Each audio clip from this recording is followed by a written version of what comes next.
Right then. Let's see who we've got coming in. Sorry. Oh, I'm only a couple of minutes late. Who have we got so far? Say hello on chat. See, we've got Johnny in there. I'll just hang on for a little bit just to see who comes in. Say hello. We are Borg. Hello. Paul. Hey, man. Also, feel free to tell me where you are in the world. So I've got a rough gauge on what kind of time it is there. Nico, what's up? George, Philippe. Awesome. Hey, guys. So I'm going to get cracking then.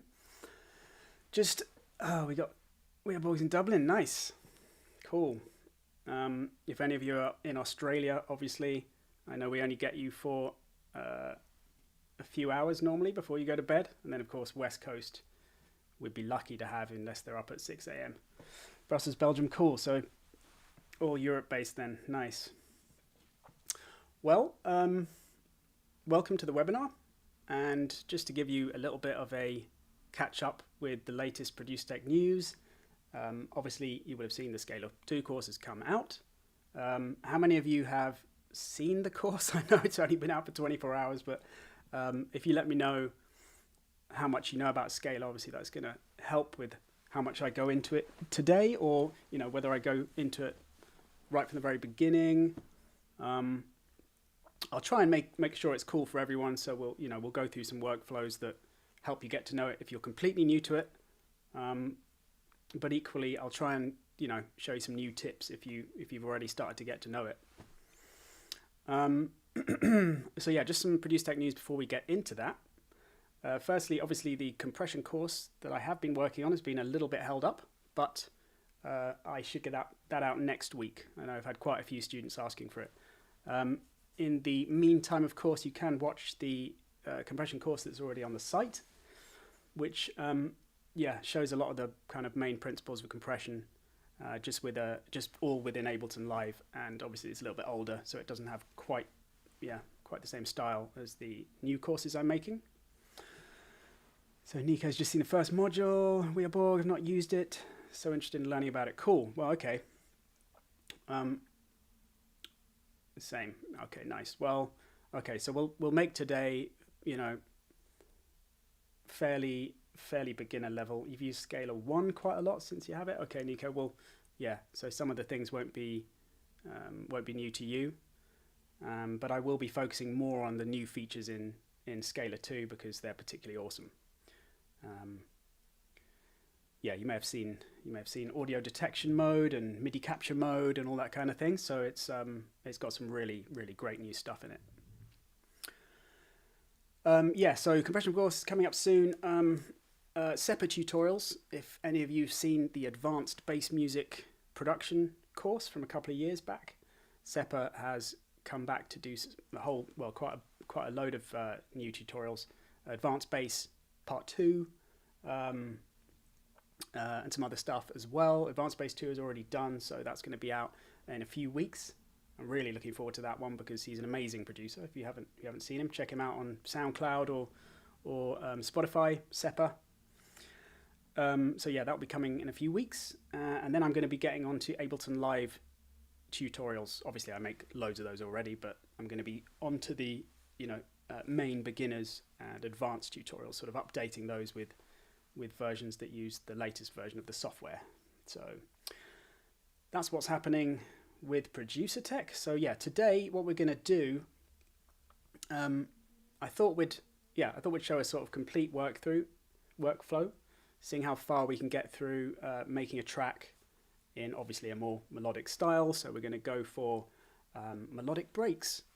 Any of you breaks fans? I've been a breaks fan for many years. I used to produce it years back, and I've started to get into it again, started to put out some tracks. Obviously, one of the top labels is Punks, a UK label, and I was looking at their chart. Johnny dabbles. Yeah. There's probably a lot of people that dabble in breaks. it's one of those things that sort of blew up a while back and then died down, but it's always there, and I feel like it's having a bit of a resurgence right now. It's becoming a bit more popular again, and it's obviously, like a lot of styles, it's started to mature a bit more. In some ways it's sort of like Redablo also. Yep. So in some ways it's kind of like dubstep in that sort of respect, and that it's very much still there, although dubstep was a more extreme example of it completely blowing up and then completely disappearing. Breaks did that, but just in a more underground fashion. And also a lot of the producers who were making it kind of started to make other styles, like generally tech house, tech funk, actual techno, stuff like that. But checking out the Beatport chart of breaks. At number 1 is a track, I've forgotten the name, but it's just come out on Punks, and it's like a melodic breaks track. So it's sort of like, it's like a breaks version of deep house. So it's got nice sort of lush rolling chords, arp lines, all that kind of thing. So what we're going to do today is try and create a track basically like that. So we're going to start off working with Loop Cloud, L8-bit, late-bit, late-bit. Hello. So we're going to start off making the beats, which we're going to do in Loop Cloud. We're not going to spend too long on that. And then we're going to create a really nice, lush kind of chord sequence to go with it using Scalar. And what's going to be particularly cool, I was just thinking, is that all of the beats are going to stay in Loop Cloud. And initially, at least, all of the chords are going to be generated within Scalar. Although Scalar doesn't have multi-track functionality, so we can't create whole chords, whole arrangements in there. It's quite interesting to see how far you can get with making music before you actually get any of the sounds onto tracks in the DAW. So anyway, I found that quite interesting. So, let's get into this then. So, I should have switched us to screens on my face. I'm just going to wait and make sure that works properly. I'm trying to use some keyboard shortcuts. Yes, there we go.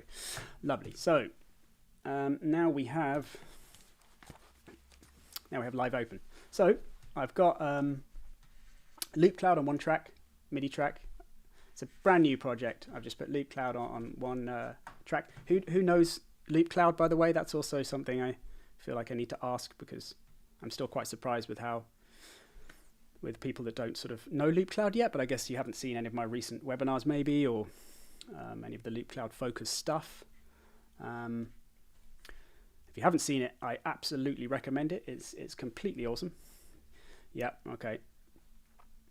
So some of you have seen it. Well, for anyone who hasn't, it's basically a sample browsing app here, Bosch, by Loop Masters. It's free, and it allows you to browse their entire library. Nico uses it all the time. Great. It's completely brilliant. I also use it all the time. Obviously, I've made the tutorials on it, so that's probably a given. But no, it's the one thing that's transformed my music making process more than anything. More than the release of Ableton Live, probably, many years back. So what we're going to do is we're just going to build some beats in here. Let's set our tempo. It locks to the tempo of your project, so we're going to work at let's work at 130 BPM. So now we're at 130 BPM. Now you can see it's connected to Ableton Live, so it's going to lock everything up in here, whether it's a loop or whether it's just a one shot, so you're sequencing down here to our tempo. So we're just going to create a beat using this multi-track functionality quite quickly before we then move on to Scalar. And when we get onto Scalar, you don't use Live's browser for samples, Nico. Yeah, me neither. I pretty much get all my sounds from here, but I mean, it's such an extensive library, and some of the labels are just fantastic. Loop Masters are great, but obviously you've got tons more Dabro, Singo makers. So if you want to make harder stuff. There's just loads. So anyway, kick, one shots, and like I said, I'm not going to spend too long browsing for sounds. I want to try and keep that brief, so let's just go with that. And also I could use the pattern section here to sequence something in if I wanted to.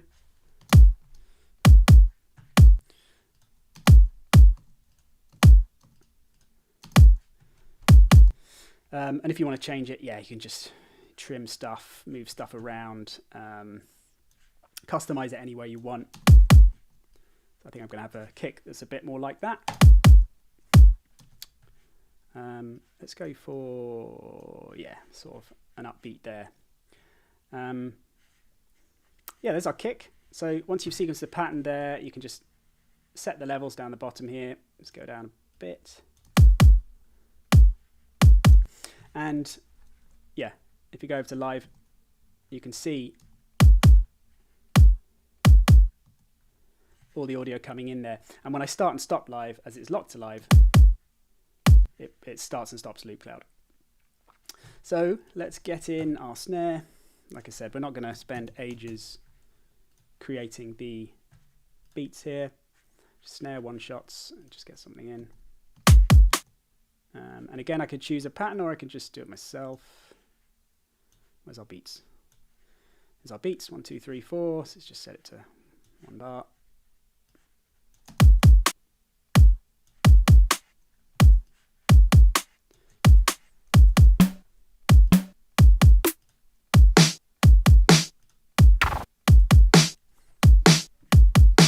Yeah, it sounds quite nice.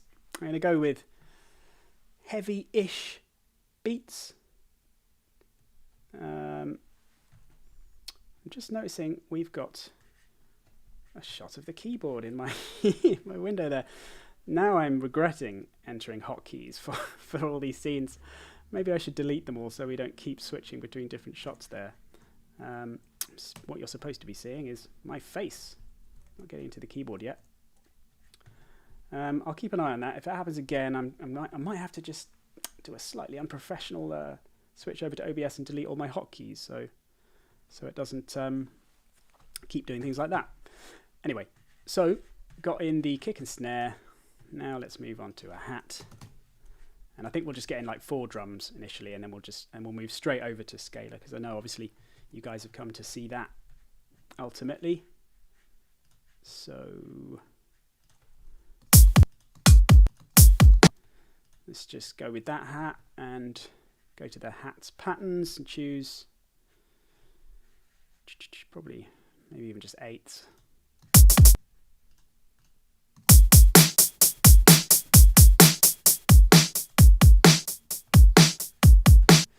Might just make a few changes to a few of these levels.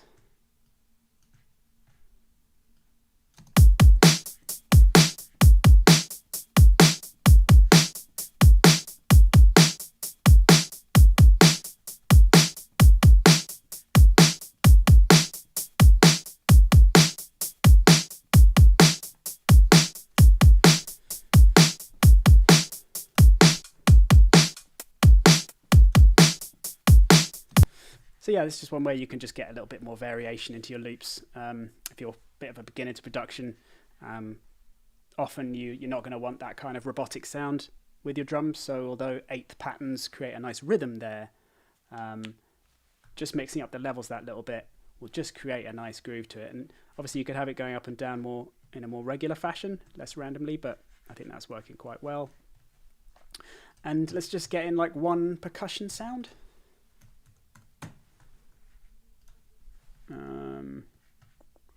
Let's go for, it switched. Percussion, 1 shots, and let's just see what comes up randomly in 1 shots. I get a lot of these Icicle ones popping up. Icicle's done a whole series of synthesized, a whole pack with his own synthesized drums, which is pretty good, I imagine. I've used a couple of them.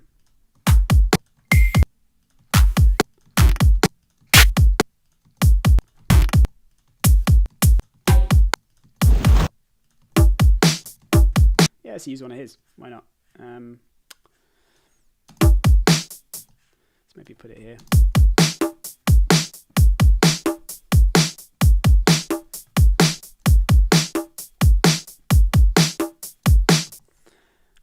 another sound after that though. Let's just actually let's use the same search and just search for a different one. It's an interesting sound. See if that works.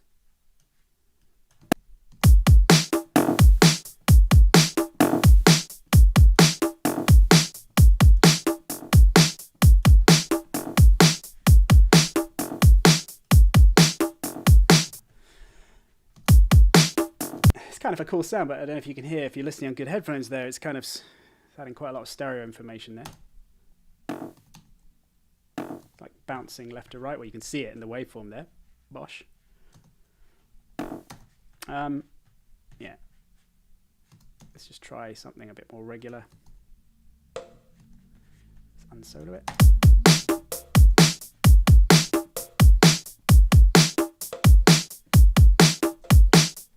So yeah, I think this could sound better if it's on what we call one of the swing beats. So these are the semiquavers here. These are the actual beats of the bar that the kicks would be on a house track, for example. And then here are your upbeats, where the hats would be on a house track. And then these ones, 2 and 4, are the swing beats. So they create more syncopated rhythms.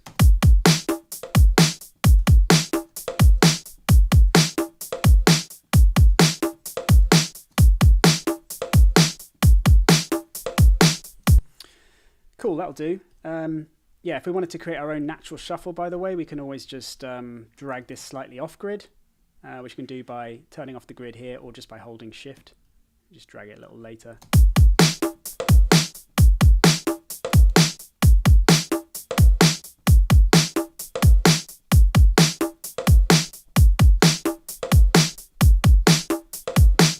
It's nice to have your samples ending precisely on beats as well. See there, we got it.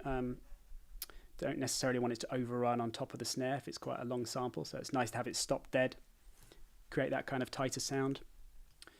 So I guess, yeah, let's just leave the drums there. Yeah, they're quite nice, quite chunky. Yeah, so let's just jump over to back into live then, and let's tell you what I'll do. Not that I've had any crashes recently, but I just thought recently I never really save anything when I do these. I always thought, you know, what if you do lose stuff? Randomly, something crashes and we have to come back in and start again. So I'm just going to save it.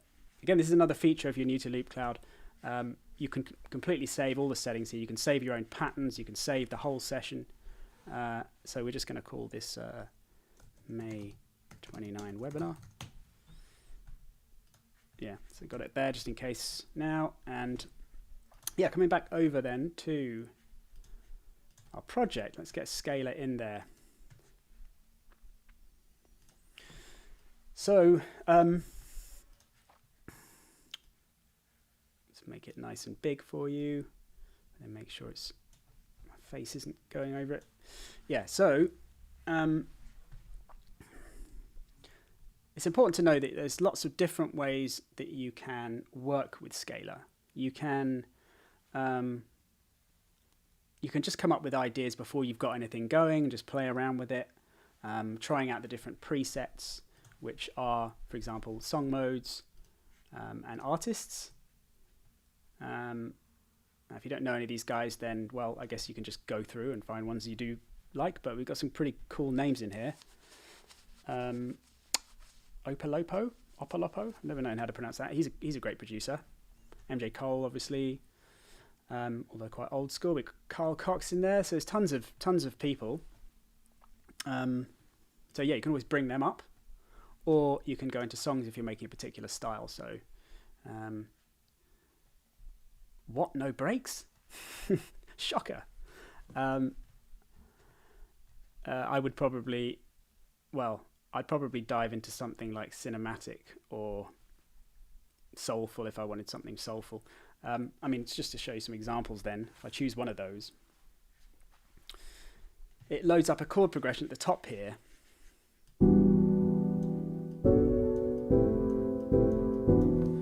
And if you have a keyboard, then you can play these. And the way that you play it, just jump over to this shot. the way that you play it is using these bind switches here.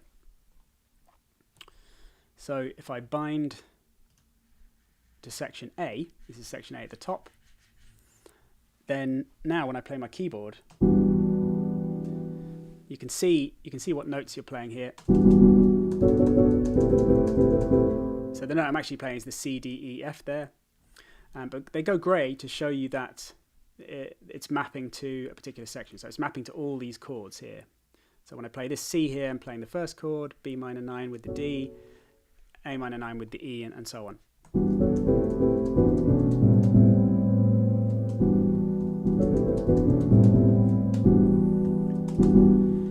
And yeah, you can just keep trying out presets.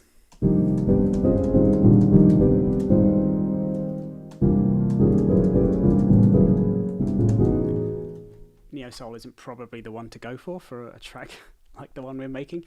I mean, I might try, yeah, cinematic could be interesting. I think what we'll do is probably choose our own, but we're just gonna try out some of these just to see how they come out. Let's try the house ones.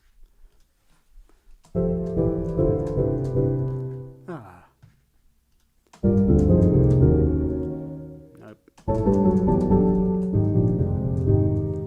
Those are quite nice.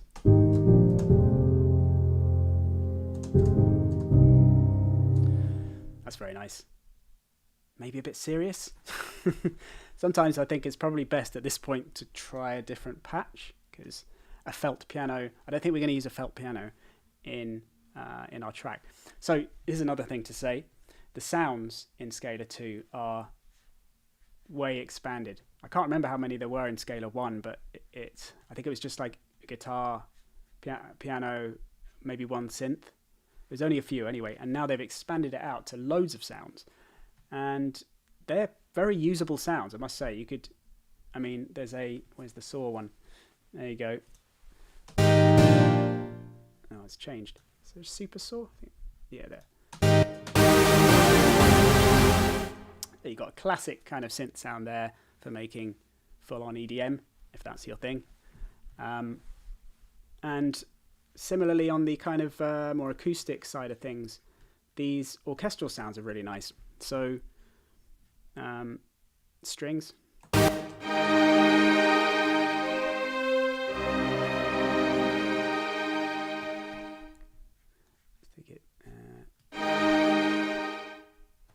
Let's try the staccato strings. It's a little bit high, but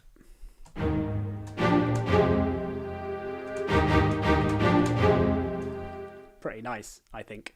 And on the course I show how you can use the perform mode to generate a pretty simple kind of sequence, or just kind of orchestral texture with your track.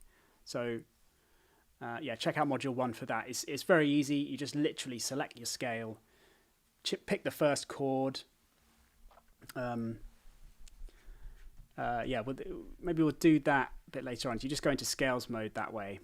Actually, yeah, let's just do it now. So say you're in, you know your scale, yeah, your key, you're in E minor, or whatever. Then you can just choose the scale, E minor, click on it down here, and then here are all the chords in E minor, and the first one is E minor.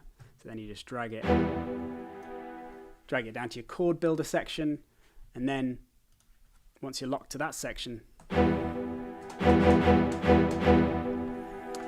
you can play that E minor chord. So, and then you can turn on these different perform options,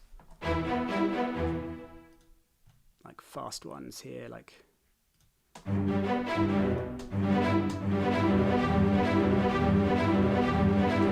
stuff like that. So it's very easy to just very quickly create a kind of nice orchestral texture that can sit underneath your track. Let's just go back to the songs mode though. What were we in house for?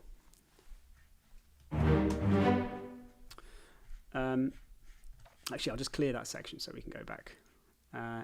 We'll look at these settings in a bit, because I thought what it might be quite cool to do is just to go through a couple of things that I didn't cover in the course. Just so you're clear on those, but yeah, clear, no pun intended, is the way of returning to default settings. I do cover that on the course. But yeah, so let me go back into songs and house 4. Yeah, bind to A again. So let's go to a sound that's a bit more suited to our tracks, so some kind of a synth sound. Let's just go through a few of them.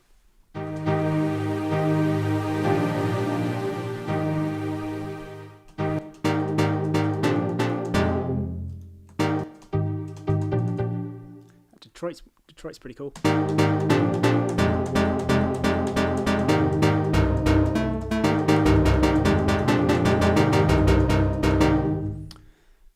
Okay, and then we can just sort of jam with our beats.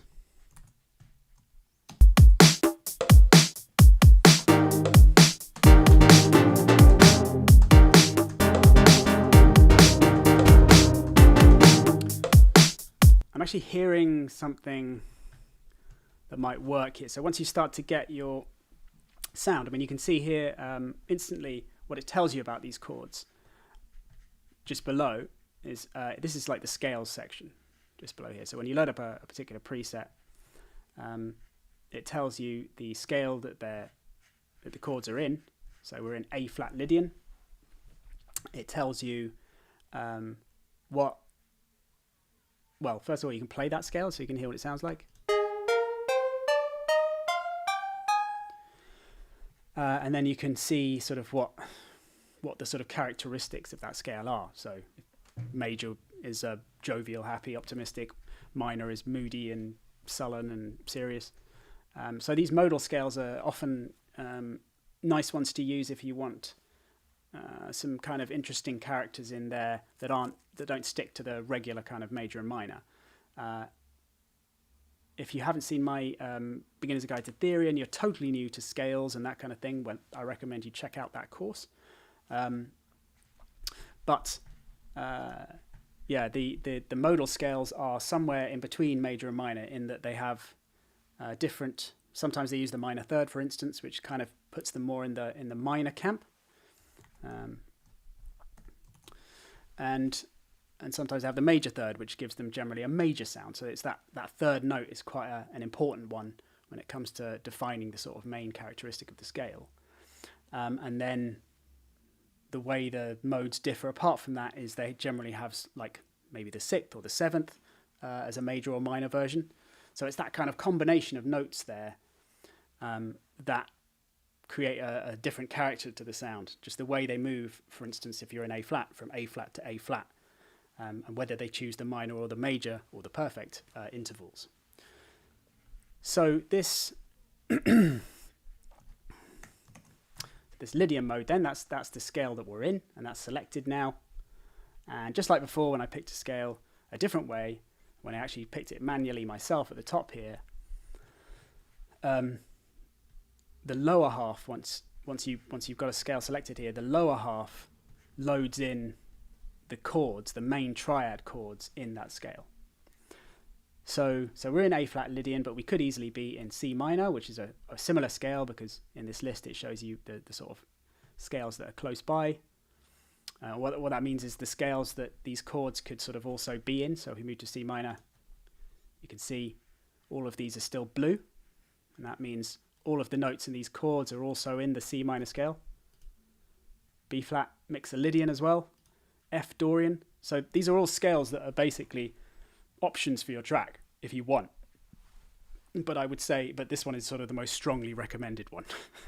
And but yeah, you don't need to stick to that. If you're like, it sounds nice, but let's try something a bit more interesting, then maybe you can choose the F Dorian, for example. And then as you move further down the list, eventually you're going to find one where at least one of the chords goes grey, and that means it's no longer in your scale. It's sort of moved outside. And you'll see as we move further down the list, more of them will go grey. And as we get further away from our actual key. So let's just work in A flat though. And like I said, once you've chosen that scale, you can see down the bottom here these triads. So if we lock to this section now, instead of the one up here, we'll come back to this. But if we lock to this one,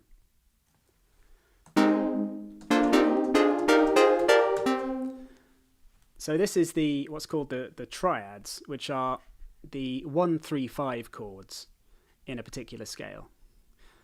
So, again, if you don't know anything about theory, then let's just say the easy scales to sort of work with when you're looking at notes on a keyboard are C major and A minor. Let's just do a little brief sort of theory bit. Hang on, which one's the keyboard? It's that one, I think. So, yeah, C major is just these white notes from C to C. Just very quickly, I won't do this for very long. We'll get back over to just loading up analog on a track very quickly so I can play that. Yeah, so yeah, C major, these notes, C to C. So that's your major chord, a major scale. Like I said, the sort of happiest, most jovial of the scales. Then you've got the minor scale, which only uses white keys, which is A minor.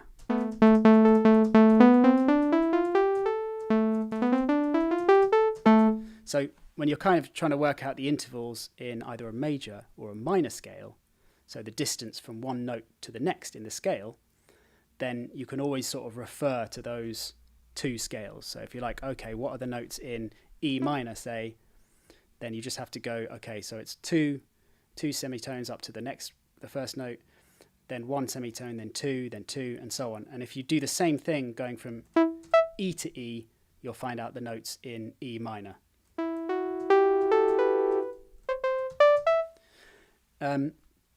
So yeah, that's kind of just a reference guide there to sort of working out the notes in a scale. And yeah, the triad chords, going back to that then, in let's say A minor, the first one, these are easy to work out because it's all white notes. The first one, A minor, is just 1, 3, 5, so notes 1, 3, 5 in the scale. Second one is just B, D, and F here. And then you just keep going up the scale. And then you're back at the same chord that you started with. So you've got A minor at the start and end. And then the triads in between move up through the different triads in your scale, starting on notes 2, 3, 4, 5, 6, and 7, before you go back to the root. And yeah, so that's a little sort of brief lesson on triads there. And the only thing to be aware of is that when you move to these different triads, the kind of chord that you're playing on certain notes changes to either a minor or a major generally. So for example, in A minor, moving up to the D chord, the 4 chord is also D minor, and then the 5 chord, also E minor. But some of the other ones, like for example, C, is a major chord. It's got the major third, rather than the minor third. So, quick little lesson on triads there. Let's go back to scalar. Let's have a little drink. Is everyone still awake out there? Obviously, I know music theory isn't everyone's cup of tea, and you don't really need to know too much about it. When you've got tools like Scalar, you can just play stuff until it sort of sounds nice, and just you remember what settings you've got here, so what scales you're in, and then just figure stuff out that way. So yeah, sort of two ways of approaching this. Johnny's still there, finding it interesting. Nice one. So so yeah, going back to this B section then. So you've got triads. Oh, let's put our scalar track in record. Still there. Really liking the look of Scalar, Johnny. Yeah, me too, man. It's a really cool tool, especially with the really expanded sounds and audio detection, which we'll look at probably. I think we'll look at that. That's a really good feature. We'll definitely look at MIDI capture. So locking to B then now. There you got our triad chords in this Lydian mode, and as I said, you can see the first one's actually major. So it's going to be quite an optimistic sort of positive sound, but you've got some minor ones in there. And because it's a mode, it doesn't follow the kind of regular pattern that major and minor scales follow.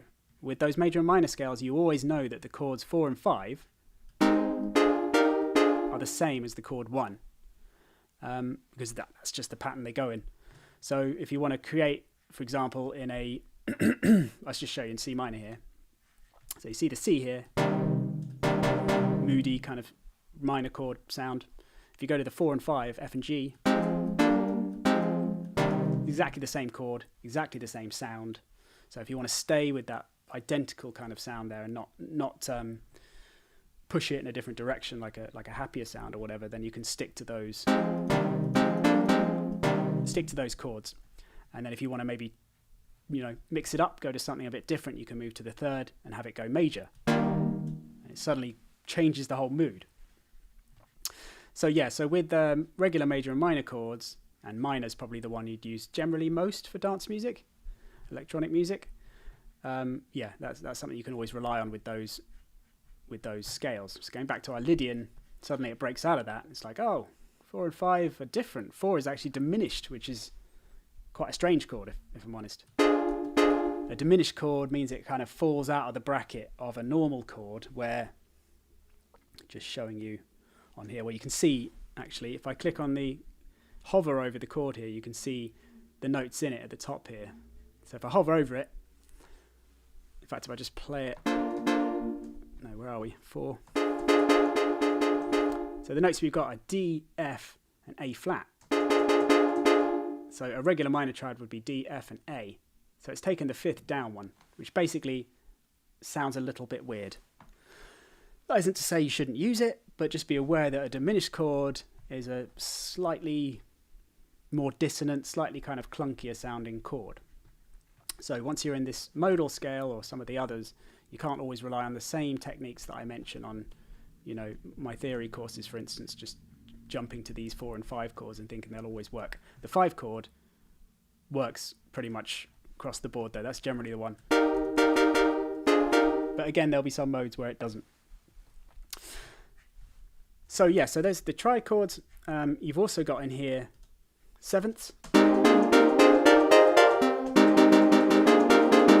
You can change the octave up. Let's try a different sound just to mix this up a bit more. I thought that said Heavy Hitler. It's because I'm reading a book on Nazis.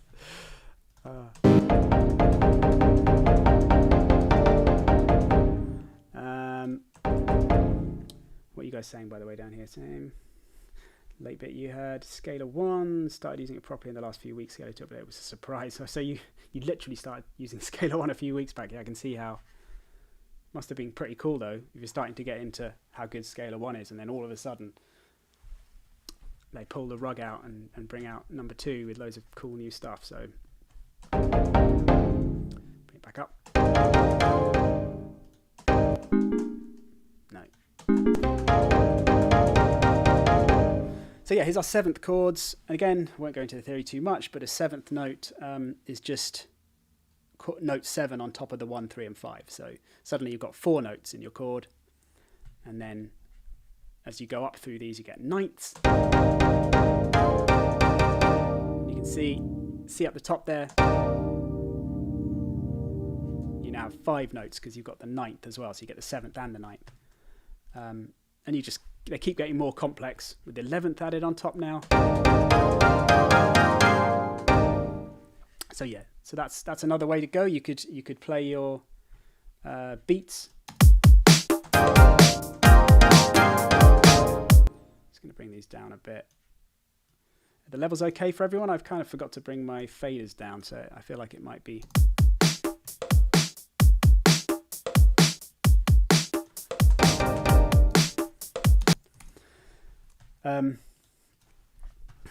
Yeah, so that we're going to go for 11ths. A track like this we might go for 7ths perhaps. I mean, you can see here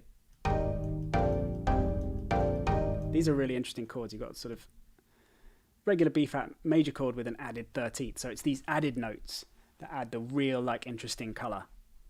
There's two ways to kind of make a chord like more exciting, more interesting. One way is to sort of invert it. So you change the order of the notes around. So a C major, let's say a C minor chord here, you bring the G down an octave sort of down here. This makes it more interesting. And then you can add an interesting note in there. So added 11th, or let's say an added a ninth, say the D up here, you could add that in the chord. So it's a regular C minor chord, but you've added in the 11th note somewhere in the chord there, and that's what makes it kind of really, really interesting. So yeah, voicings we look at a little bit on the course. These are just another option for your chords here. So you'll notice when I choose one, it pops back to diatonic, so it goes back to the regular triads once again. But voicing allows you to try out different arrangements. So I'm just going to go back to piano so you can hear it better. Come up an octave. So yeah, voicing 1. Let's try voicing 2.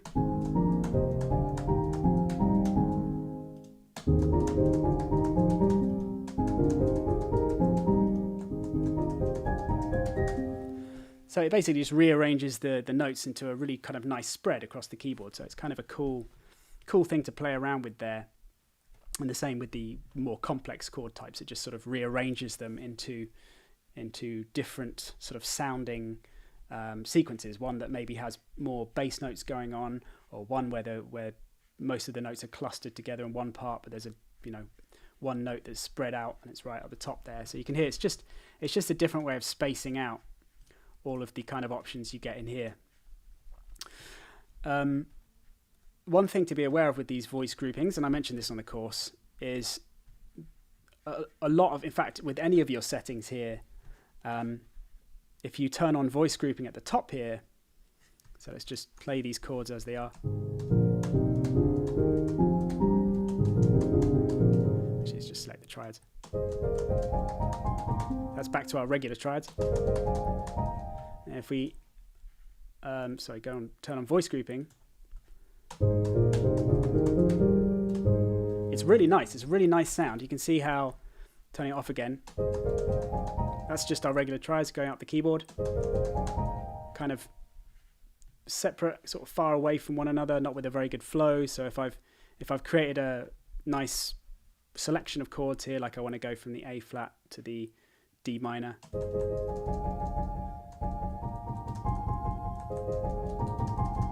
supposing, yeah, that's my pattern. At the moment they're jumping about a lot. As soon as I turn voice grouping on,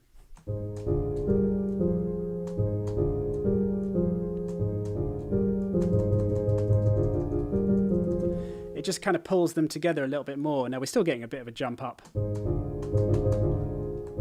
there, but the upper notes aren't jumping up quite so much. And those ones are much more in the same vicinity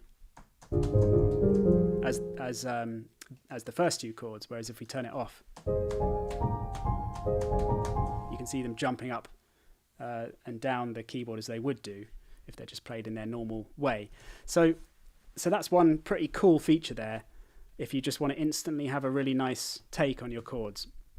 And it works for whichever section you're bound to. So if I put them down here in our chord builders, this is where you actually build your own progression. So you can choose some different ones actually. Okay.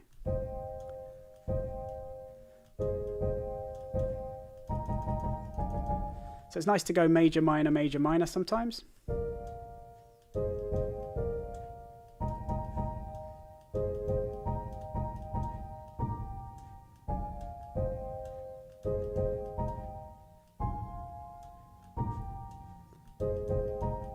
Okay, so let's say we wanted to use those four. So now we can bind to that section. I'll go back to a different sound again. Let's choose a different synth sound.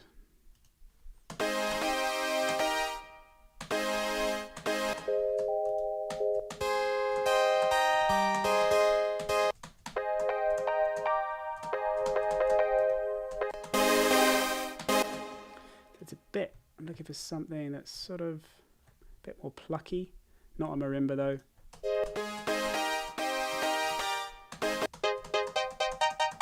Let's just keep that for now.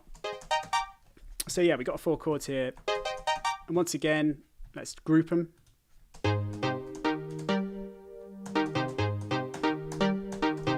And you can see like some of the notes are staying exactly where they are. The G is just like, and it's almost like the rest of the notes are kind of rotating around it, as opposed to just the different chords kind of jumping up and down there.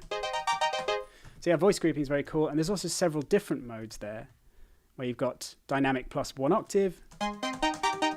So it's just an octave higher, but the same sort of principle with the bass note and the grouped chords. Two up. And then different groupings here. So these ones are all clustered together down there.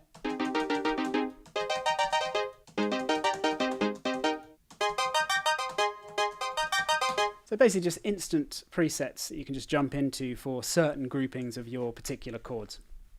So it's another way of using it. You don't have to plow through these and or go into the different voicings here and try them out. You can just load in the basic triads and then come up to the voice grouping, turn that on, and then choose a particular mode to sort of have them instantly grouped.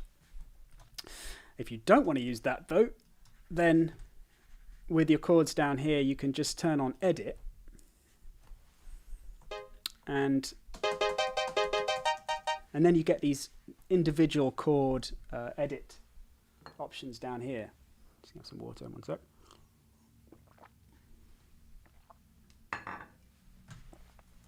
So here's where you can do all the same kind of things essentially that you can sort of do with the voice grouping, but you can do it manually. So you can see going from our A flat to our G flat, it's quite a big jump up and down the keyboard. So what we can do is we could bring it down an octave. Now they're nice and close together.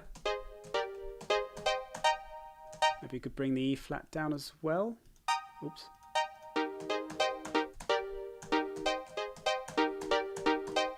It's not sounding quite so good. So let's take it back up the octave, but what I'll do is invert it instead. Now, if you remember earlier what I said about an inversion, it just moves one of the notes in the chord up or down an octave. So let's say we've got a C major chord here, and we want to go to the next inversion down. We just bring the G down to the bottom. So it goes from the C major chord up here to the C major chord there. And then the next inversion would be bringing the E down here. And then one more would just be the octave below. So if we want to align this chord a bit more with the others, we can try just inverting it.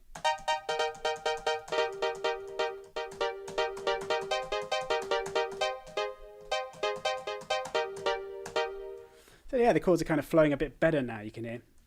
You could bring them all down an octave maybe.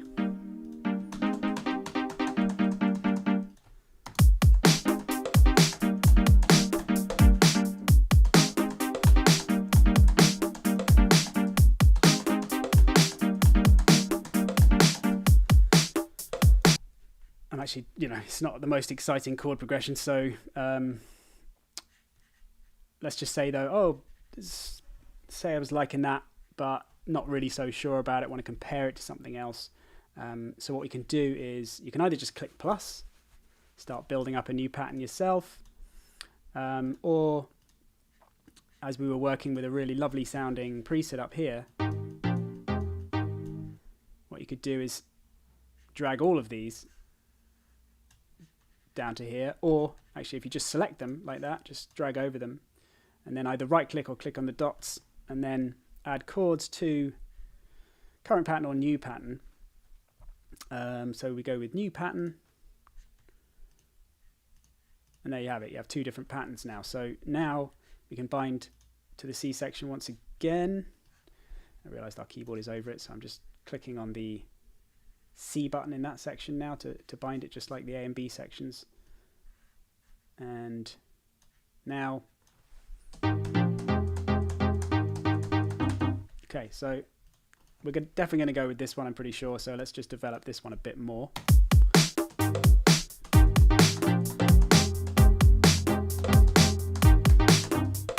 So again, I can hear something working after these. These two aren't really doing it for me, so I'm just going to drag them out the way. Now, if you see, when you do this, you get rest appearing here. Now, the reason for that is, although we're dragging them out the way here for playing purposes, so I can put some chords I prefer in here instead, these rests mean that if you were to play it using this section,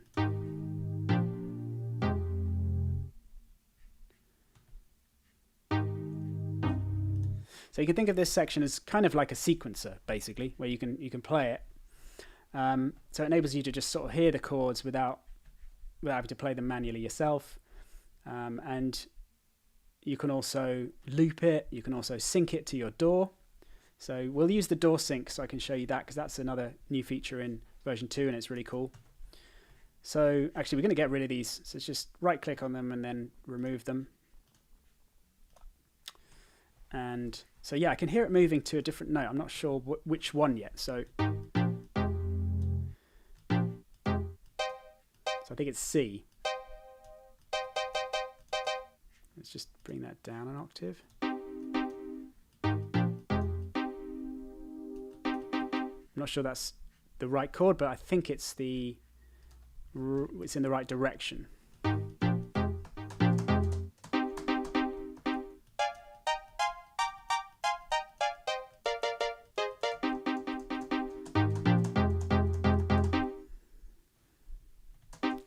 Not sure if we need another chord on the end. It might just move to that one. So if you've got a kind of feeling for it, but you're not sure what to do,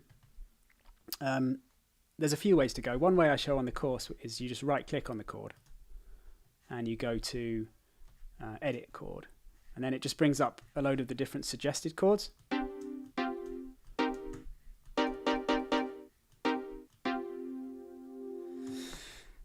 Someone's logging off. Have to go. Thank you. Yeah, no worries.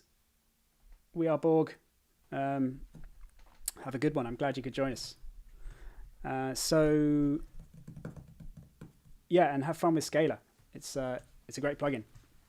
And yeah, you can watch this back, by the way, at any time. Obviously, it's going to be up on the site in the webinar archive in the members area later today. So yeah, you can check back in anytime. Yeah, so this is one way you can find an alternative chord, or another way, and I don't think I showed this on the course actually, is just in the variations section. Yeah, I didn't really get onto that. So in variations, you can choose the different notes in the scale here. So yeah, so if we want to choose the C, you see this is another reference actually. If you want to get into the theory side of things, you want to know what the different notes in the scale are called: tonic, supertonic, etc. But these are the first, second, third, fourth, fifth, sixth, seventh notes in the scale. So if we want to try a different chord on the C minor here, we just move to that one, and then it brings up all the different sort of C minor chords you might want to try.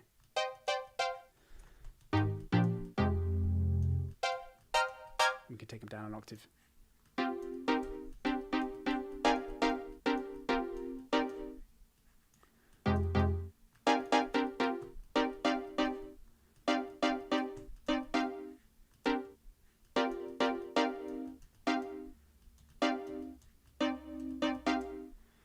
Yeah, still not hearing quite the...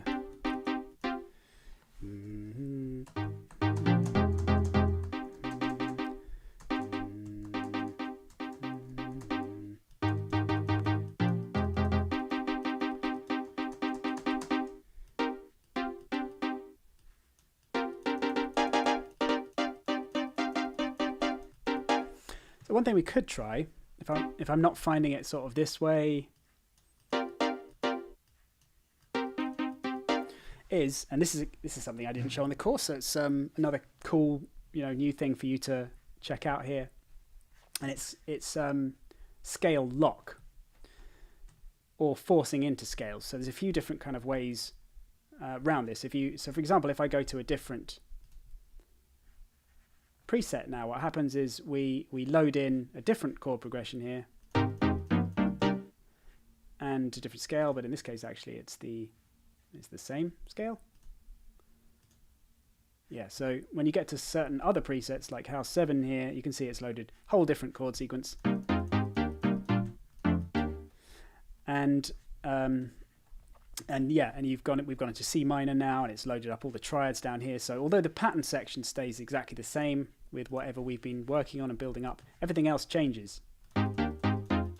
So, you know, previously this wasn't necessarily so useful if you wanted to find another chord in a different preset. You'd have to find another one that was in the same key. So the way you can do that now is you can choose these different options here. So maintain current scale. These ones are, I mean, are slightly not misleading, but maintain current scale simply means that the scale section down here stays in the one it's currently in. So if we go back to house 4 in our Lydian, then if we lock it to the current scale, then when we go back to that house 7, it's still in A flat. So all the settings is sort of changing here to show you the scales that the chords want to be in, but you stay in A flat. So it's not what you might think that does. It doesn't keep the progression in or transpose it to your scale. It just keeps this lower half in the scale that you're choosing down here. So it, you know, you might find that a tiny bit confusing, I guess, at first. But the section that I find, if you just turn it off for a minute, the thing that I find most useful, or I probably will find, is forcing into scale. Because what that does is you can load up any progression and then transpose it right from here. So let's say locking to A again.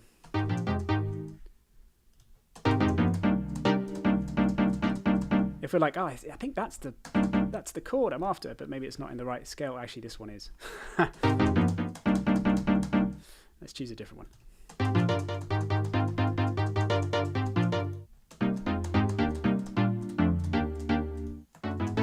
Okay, so let's go back to 7, for example. We're liking the sound of some of these chords, but we want this whole sequence to be in our scale. So we were the A flat Lydian. So what we do is we go to this menu, we force into scale, and we go to A flat, or G sharp in this case, and we choose Lydian. And now it's transposed them all into A flat for us.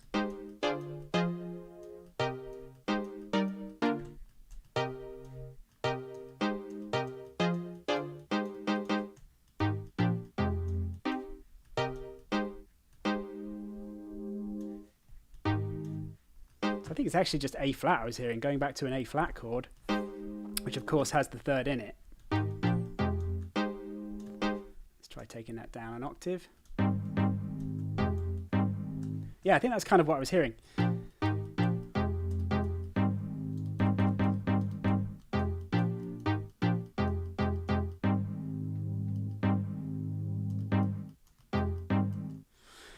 So yeah, my point is you can sort of pick and choose. Also, you know, if you like that, but you think let's choose a sort of different variation of it, you can just right click again, duplicate it, go to this next one.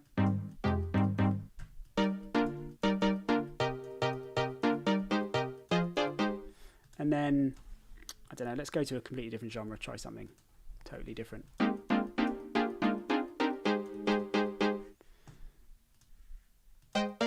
Is it forcing all of them into? I think it is forcing all of them, just, yeah.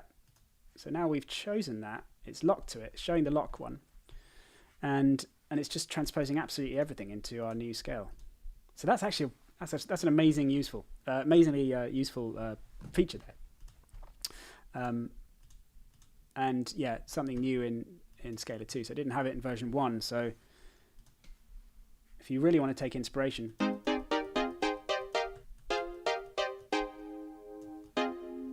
Jupiter is a fan. Yeah.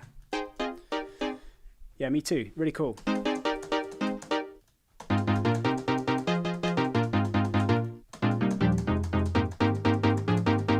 That's a lovely chord as well. Maybe we want to, in this pattern, we want to try that one. Let's try that with our sequence. Yeah, that's sounding quite nice.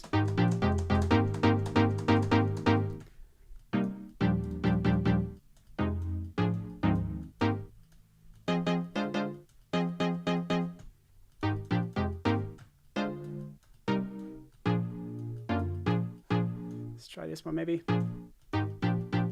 Oh no, we got that one. Let's get rid of that one.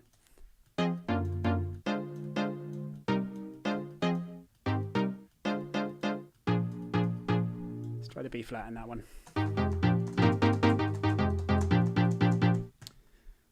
Did I just write over one? I did, didn't I? Oh, the wrong way around. Oh yeah, if you want to switch up the order of a chord, you can just drag it on top of the other one. Let's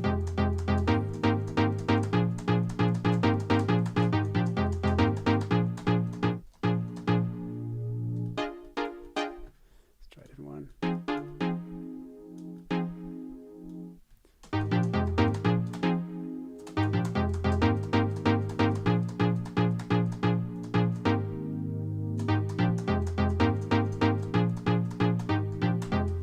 Okay, so we're getting some nice sounds there. Let's just jam them along with our beats one more time.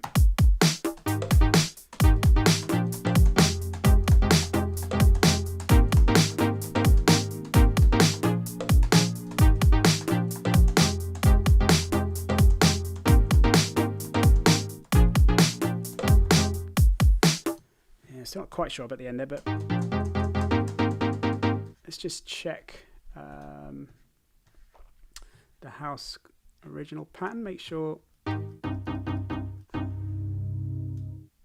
Oops, what happened there? Once again, I'm just going to save our whole project a minute, just so. Just put it in May webinar,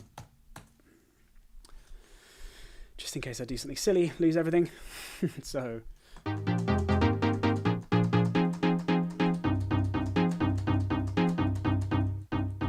Let's see if we can find a C minor chord from a different preset actually for this one.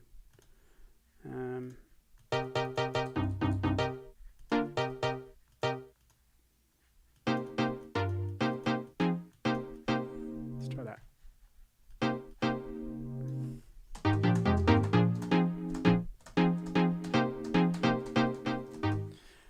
And then maybe it's always nice sometimes to end up on the fifth in a more complex sequence, as it generally transitions quite well into the A flat. So if you just want a reminder what that is, if you're a bit of a hectic mess here and you're not sure what's what, again, just go to the triads in our scale and you can see 1, 2, 3, 4, 5 E flat.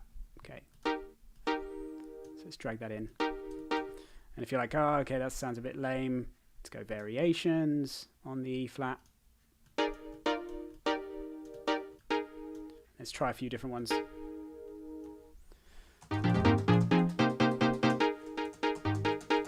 So we got to get back to this.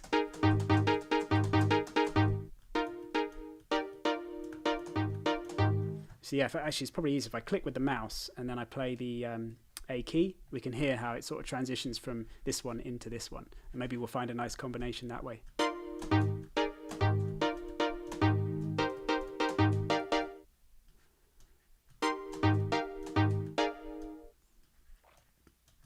You could also even try and find this one. What is it?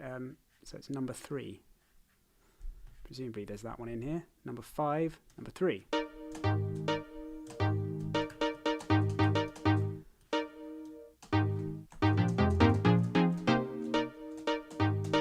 Obviously they're miles apart at the moment. So let's just manually, yeah, bring it down an octave, and that kind of then transitions quite well from that one to that one.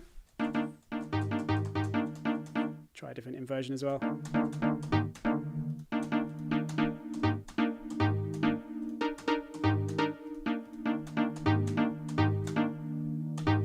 Yeah.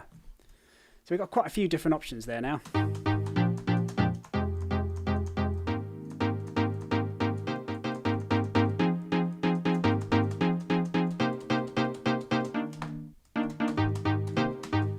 Okay, so again, I'm just going to have a quick jam.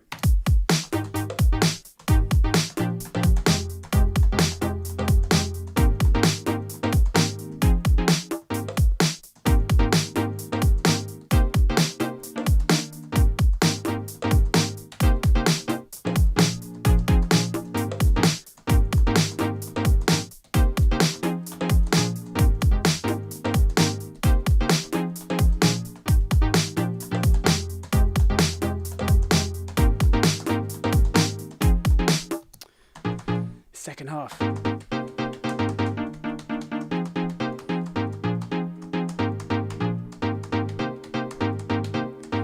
Just to check here, we're going, maybe I can try and sort of replicate this sort of thing. Okay, here's another thing you can do that's quite cool. We could try this out. If you go to modulation, you might want to just name these patterns, but let's just, if we're not going to use those, I'll just forget about them and we'll just call this the main chords hook. And then we go to modulation.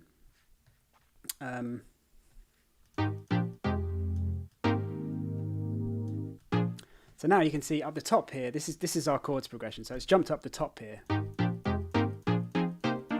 So what you can do is try a different key. So at the moment we're in G sharp, or rather A flat, Lydian, and the Lydian is most similar to the major, so it's on this outer ring rather than the inner one. And it's now showing us, oh, we might transition to one of these keys here, D sharp or C sharp, or F minor. Let's have a listen to F minor. If you click on F minor, then it basically transposes your entire sequence to this new scale of F minor, which I don't particularly like the sound of. So let's try one of these other ones.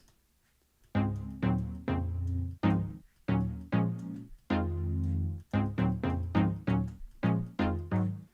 D sharp.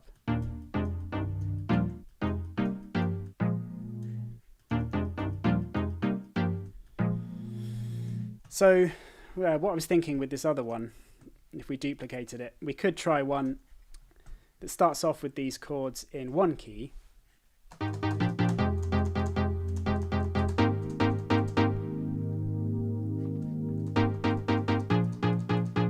then I was thinking maybe move to the fifth or something on D sharp.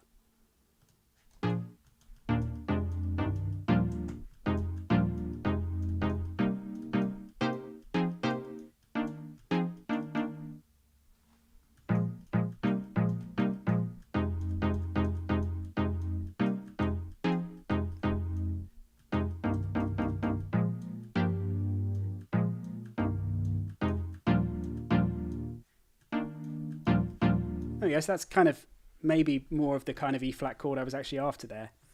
And let's hear how that sounds to be.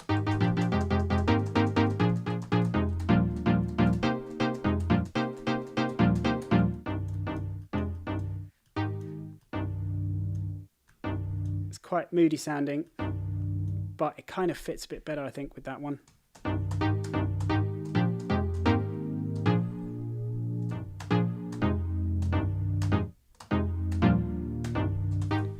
Quite a lot of chords going on now. This is getting quite complex. Maybe we won't use them all, but let's just name this one extended chords hook, and then maybe I should move on to something so you don't just see me playing around with lots of different chords, and we actually look at some additional features here. But as you can see, this modulation section is a sort of another way of just coming up with some different ideas and a way of transposing your entire sequence here to different keys quite easily. And obviously the reason this is useful, you can do this back in the other section. You can transpose everything up and down in semitones or whatever. Here it shows you very easily what the most closely related keys are. So in the other section you might find yourself transposing down by a semitone to G, which is completely miles away across the whole spectrum there. So it's not necessarily something you want to change to. You rarely want to go from a key of G sharp to a key of G, or rather A flat to A. No, going down. A flat to G. Sorry, it took ages. Yeah, so let's move on now to performance modes.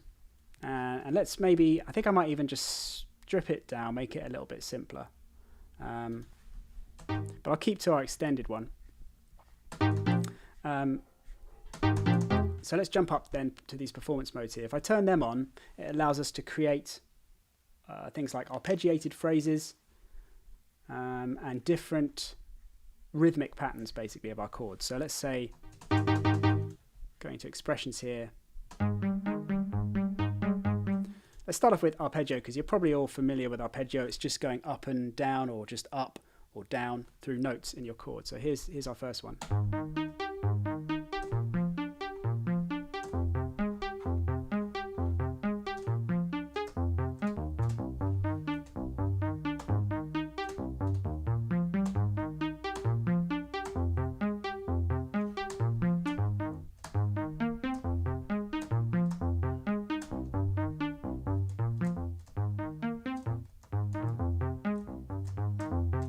I think I finally decided on the chords.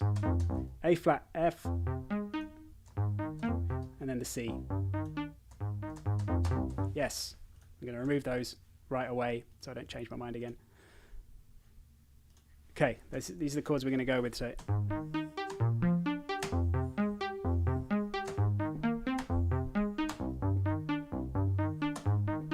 yeah, I'm happy with it.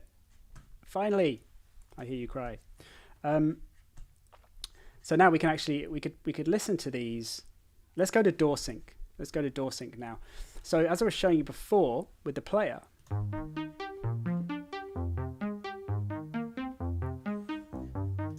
you can see how it plays them all with a regular timing there. So it just plays one chord after the next, and it's now playing them with our arpeggio performance, because I've turned on perform mode up there. But you see, when I was playing it with the keyboard,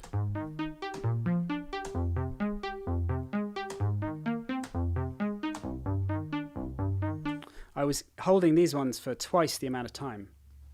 So if we wanted to make that happen here, we could just open up the editor, and then we can go, this is where obviously we were changing the octaves and inversions, but down here you have timings and also performances.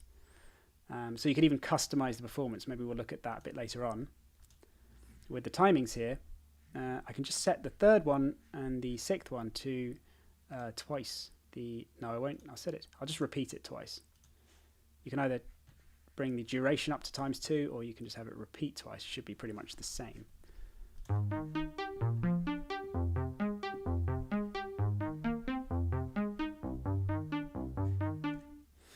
And obviously you can make that loop. But what we can do here, and this is sort of the moment we've all been waiting for in a way, what I wanted to do was have this section looping and be playing our patterns, which we're now going to experiment with, whilst all of our beats are coming from Loop Cloud. So first of all, I'll just loop my arrangement section. It's the important thing to do. Make sure your arrangement's looping if you want to do this, because we've only got a 4-bar pattern here. Let's save again. Only got a 4-bar pattern here, so if you go outside of the loop bracket here, it will stop playing. And the other thing we need to do is close that, is right click the play button, because at the moment we can start and stop it ourselves. As soon as we right click it, it goes into door sync mode, door sync on. And again, this is something, all of these kind of controls are things you can access from the settings menu as well if you need to. Playback, preferences, and session, and so on. So door sync is now on, and now when we play it,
So the chords are sounding quite nice on their own, actually.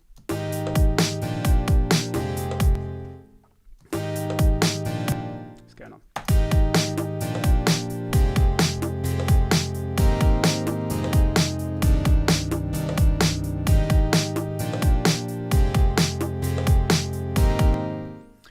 So right away, what we could do is just drag that out onto a new MIDI track. Don't worry about any of that stuff. And then that's our kind of main chord sequence in place now.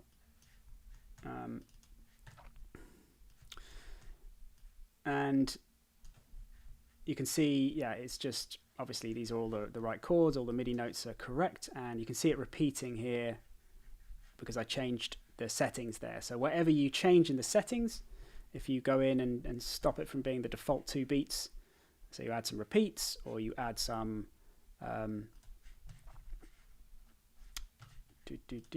or you add some yeah, differences in duration, which you can go into like different decimal places there, or you change up the performance, then all of those things, all of these settings will be saved when you drag it out. So that's sort of one way to go with it. But let's have a look at different performance options now, though. So we looked at arpeggio. So arpeggio is the one that you can kind of most easily customize yourself, because it's quite easy to understand what's happening here. You either go up or you go down through the chords, or you go up and down in different patterns with the start and end notes kind of repeated or not, and then all the different speeds there. But one thing that's really cool here is all these different expressions. As soon as you go into that, you get 3 different options, and all this is new in Scalar 2. Performances are the notes in the chord played in a particular pattern that ranges in tempo in these different categories. So the adagio, slow, expressive, bit faster, moderate, and then the fastest, vivace, here at the end. So if you wanted to choose, for example, something expressive, you can choose that. And now,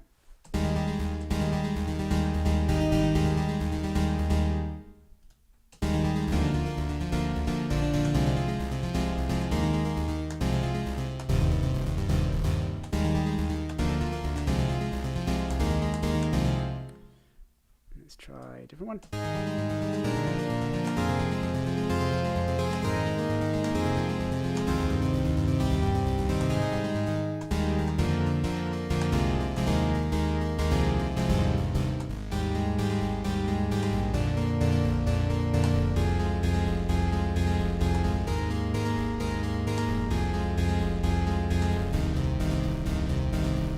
You can hear like loads of different options there for instant patterns. They're all pretty wicked. Just check in, see what you guys are saying. Hi there, do all features go to work with all DAWs? DAW sync might be a problem in some DAWs. Don't think so. As far as I know, they all work. I mean, I've only tried it so far in Live and Logic, but it's working so far in those. I'm sure it'll be the same in others. And Paul is off. No worries, man. You got a dash. Yeah. Look forward to seeing the rest later. Yeah, just check in. I'll be going for another at least hour until I'm collapsing. Let's just have some water, actually. So, so yeah, here are the different performance expressions. The phrases, which we'll try out in a moment. Let's just choose one of these performance ones first, then we'll go into phrases. Phrases is one that is more for creating melodies.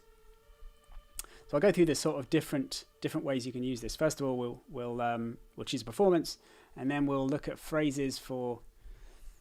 Actually, let's just choose rhythms first, because rhythms is just the chords played, all 3 notes together at different speeds. So we could choose one of these. Presto, again, these are increasing in speed there. So let's go for. Actually, let's go. I said this on the course, but it's nice to jump to the bottom of a list and go up instead of always at the top. A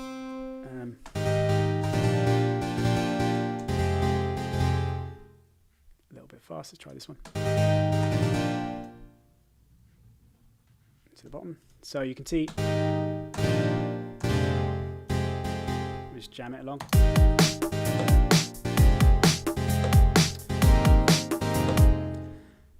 And let's just get my face back in here. So I don't need to actually play the keyboard now. So you can see with it synced to the DAW like this, we can just go through all these different patterns without actually having to hold down notes or anything like that.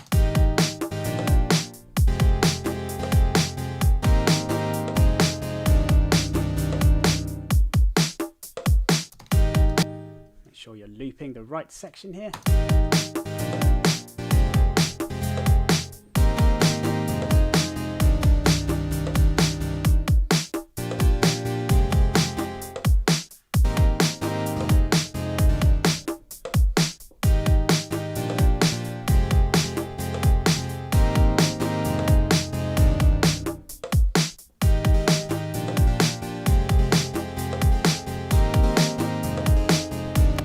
Classic one. So yeah, I won't spend too long on that, but if we drag out that one, now we have the chords played in that pattern. So again, pretty awesome.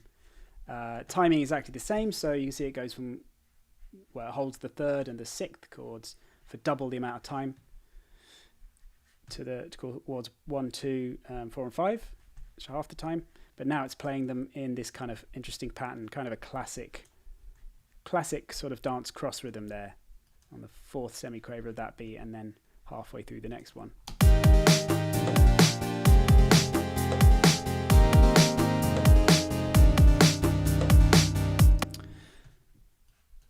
So let's check out the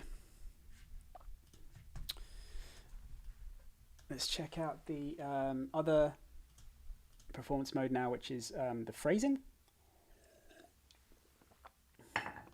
As we go, switch white keys only off when dragging MIDI as you find some chord needs. Switch white keys only off when dragging MIDI as you find some keys chord notes will not play.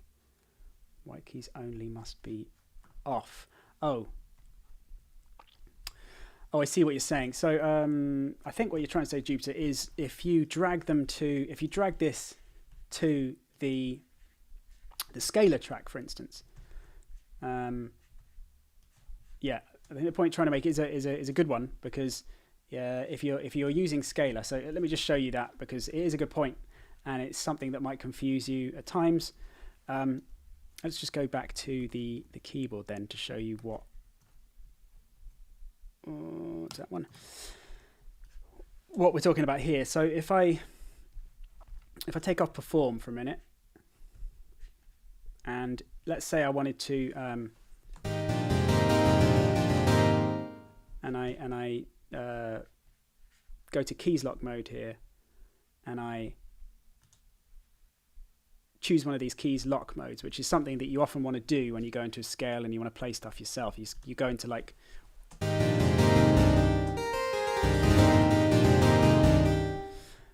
it forces the keyboard basically into a particular scale, and it also plays the scale from C to C.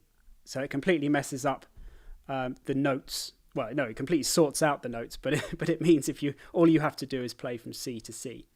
We'll show you another example of that when we make a bass line, maybe in a second. But I think what we're trying to say, Jupiter, is when I drag out this pattern onto the scalar track now, if I wanted to actually play it directly from there, so we're not playing this anymore, so I right click, take that off, and now if we listen to this,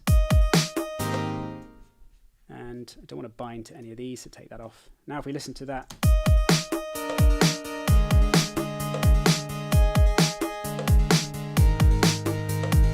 so it's playing totally different chords there, and the reason for that is we've got this keys lock mode on, which is something that is kind of easy to do. So have these, you turn off performance, but you forget you've got this keys lock mode on, which means that any of these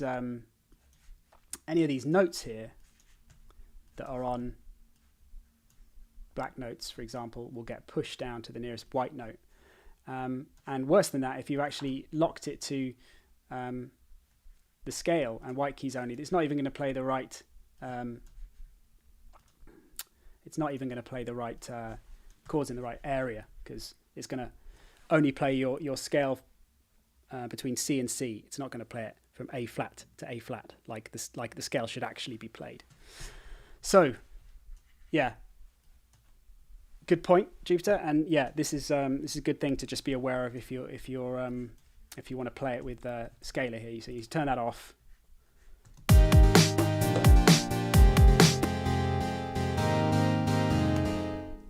As you can see, now I can play it from here.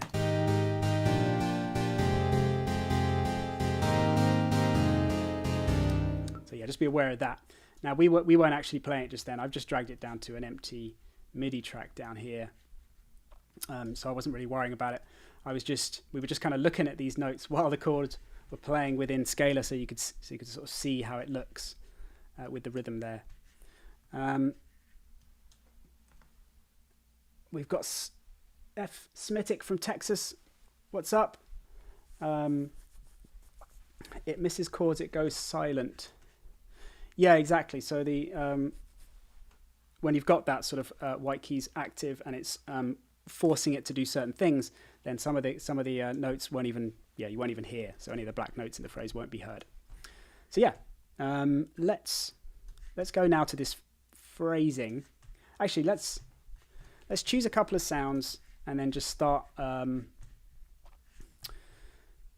laying things out a little bit more. So I'm just going to go over to the browser and just get like a lead sound, and let's turn it down.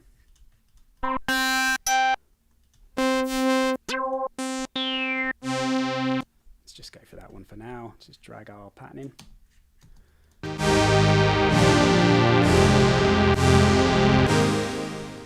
And then let's maybe try our rhythm.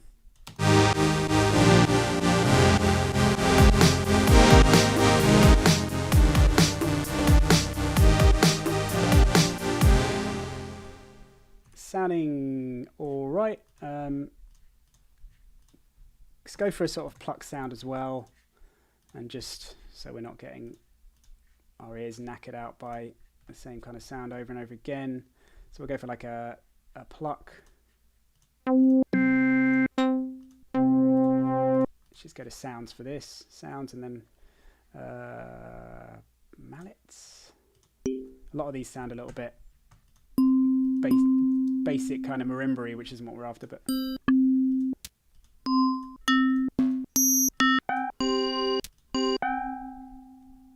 let's try that one. It's a bit more interesting. And let's try these chords first. No, it's terrible.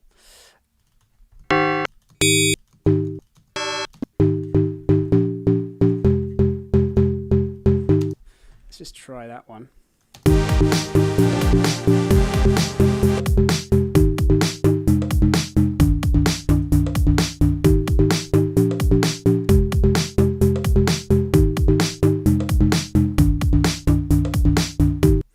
Now let's just get some bass in there. Now we've got the chords. We might not have the chords playing with their root. So to sort of get a bass line going with this, we might have to sort of look back at scalar, refer back to scalar and see what the chords were if we wanted to follow the actual harmonies. So let's just get a bass sound in there first. Oops, bass.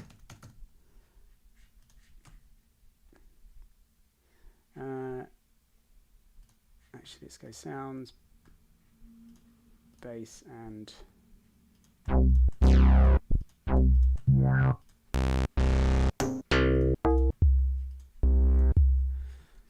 let's just try simple one again for now. So for this one, let's let me show you a sort of different way of working with scalar here. So yeah, so and this will also show you how you can basically play in a particular scale. So it's kind of going going back to the start now with this. So we'll get another MIDI track here. It also shows you how to set up scaler so you can play other instruments within Live here. So we're going to go plugins, and we're going to go scaler 2. And, oh wait though, of course we need to go for VST. It is a VST, good. Scaler 2. Yeah, important thing to remember when you're working in Live is that if you go for the AU, I think it's still the case. It definitely was 4 or 5 days ago, unless they've changed it. I know a lot of things changed and a few little bugs were fixed, but I don't think this is a bug. I think this is definitely a part of the functionality. But in Live, you need to have the VST version in order to use the routing in the way I'm about to show you. So here we are with scalar, and we know from the other one what our key is. Now, another thing I didn't show actually in the course is if you go to the settings and you go to session, the way we looked at kind of changing the settings in scalar, so if you like saving and loading, we're using the import and export options there. So exporting these settings out to a file on my desktop and then importing some other settings so I could keep switching between instruments. So the way I did it was having one scalar in my session and then just constantly importing and exporting. You'll see what I mean if you watch the synthwave module on the scalar course. So another way to do it, if you have 2 instances here, you can actually use the sync option. And once you've hit sync, you can choose either the selected sound, the articulation, or the progression builder. So if you wanted to just load your chords, for instance, into another scalar and then sort of do something separately with that, you can do that. I'm not going to do that. I'm just going to go for our scale here. So I know that we're in A flat Lydian, so with the other one I can just go scales, G sharp A flat, Lydian, Bosch, and there we go. And now when we hit keys lock and white keys only, just to quickly explain the difference between some of these scale notes means I still need to play in the right vicinity to play my scale. So for example, we're in A flat here. I need to know that this is A flat, where you can see it obviously on the keyboard if you look at the note names, but I need to play in the vicinity here to, so it's not very useful, because if you want to play A flat to A flat, as you can hear, you sort of lose some notes. It's easier if you're just playing A to A, or D to D or something like that. But if you start playing with the black notes, it's not a very useful mode, this. So if you go to scale white keys instead, now it means that I can play our A flat scale just from the C notes.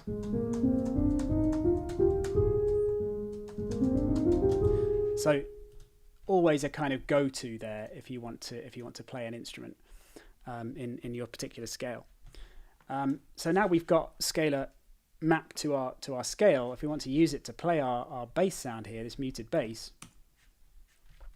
what we have to do is go to the MIDI from here and choose scalar 2. If you wanted to just make this a bit simpler, you could call this one bass, and then we can go to our bass. Actually, that's kind of confusing, isn't it? Bass scalar. Yeah, so bass scalar, and then you get this second option, scalar 2, and this is the important one here. If you have the AU version, you won't have that. So if you forget to use the right version and you don't choose that, this won't work. So it's a very important thing to do. In Logic, if you're a Logic user, then it's actually much easier, because you can load up scalar onto a software instrument track. So on our bass track here, say this was Logic, you can actually go to your MIDI effects section, which is actually on the track, and then you can load in the MIDI effect before the instrument, as it were, on the same track. So it's a little bit simpler there. It'd be really nice if they introduced that into Ableton. Actually, at the moment, MIDI effects are limited to whatever you've actually got in the DAW here. But in any case, this is the way you do it. So now that's routing into our bass. If we set it to in, now we can just turn off scalar for now. Bring it down an octave, down a couple of octaves. So now we've got our scale. So now we can work out a bass line to go with our chords, and we could do that by jamming. If you're happy with just playing stuff, then that's one way.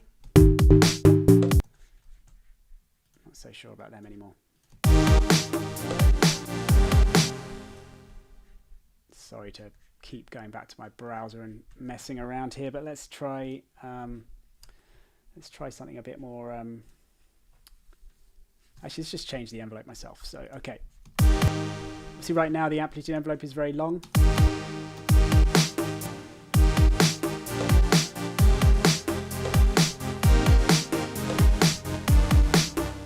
Whoa, there is some crazy panning going on there. Is this the LFO? LFO. And here. What is it routing? Let's see, is it the amplitude LFO 1 here? No, that's just a filtering there. Is that bothering anyone else? It's doing my head in a little bit.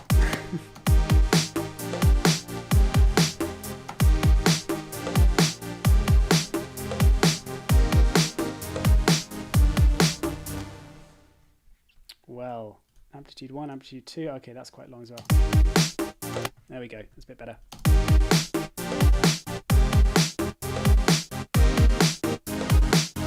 Okay, so a little bit easier to work with now. The release on the amplitude there isn't so long, and we're not getting that nice long trail of sound. So now we can come back to our bass.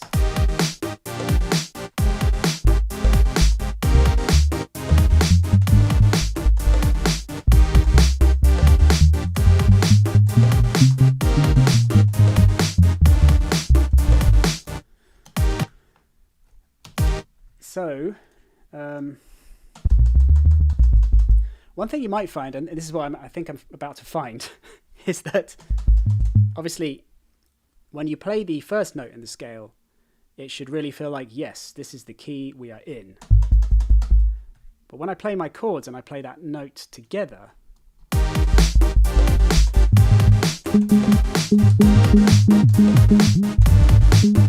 it doesn't to me sound like that's the actual key that we should be in.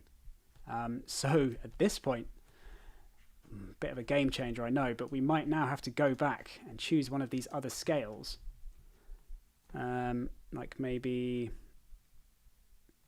well, it's not an A flat, so we need to go for, how do we do this? We'll go back to our house 4 in the A flat. Now we can choose one of these other related scales.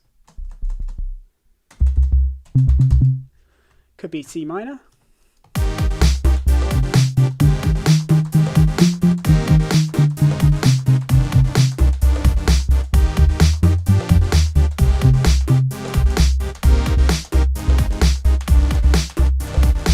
So now, when I'm playing the 1, I'm just going to bring it up an octave. That to me sounds like, yes, this is the key these chords are actually in. So although it says they're in the Lydian, and that sounds very nice and everything, when I added those A flat bass notes underneath, it wasn't really sounding quite right. Whereas if I have a C here, and I just sort of play it.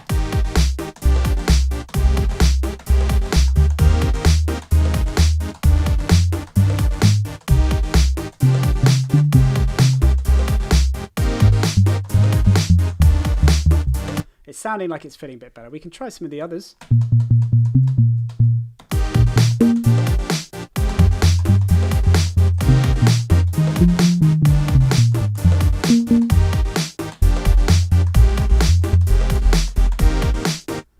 So obviously what we want is a bass that follows these chords in some way. So we probably, It's sounding to me like we want to go from a C to a sort of F.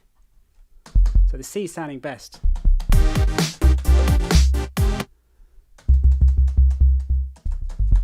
So it's sounding like we want to go sort of C through these, maybe into F here. So we can just look at the name of the notes here, F, and then probably back to C, perhaps.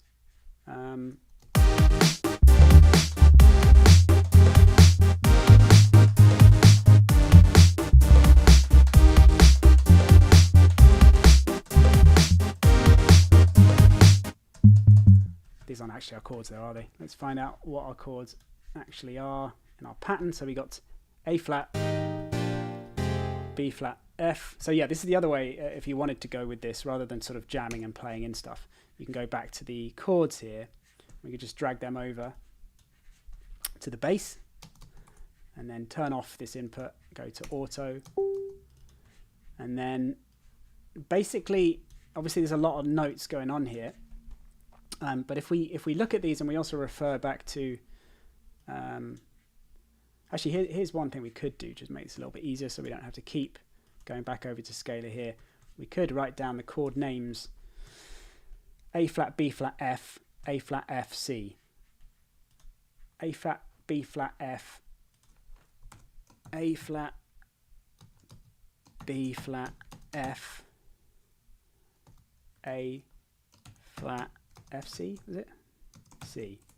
So now we can see these are the chords here, and then we can just make sure those notes are playing. We could try that. So let's just select them all, mute them all with the O key on my keyboard, and then just try turning on first of all the notes that are the chords. So A flat, G sharp, B flat, also A flat, F, so it's actually these ones down here, and then A flat, F, C. So it's all the lowest notes. That's generally something you're going to find with these chords, particularly if you have voice grouping turned on and there's no complicated inversions. The lowest note often ends up being the actual chords. So let's have a listen to that.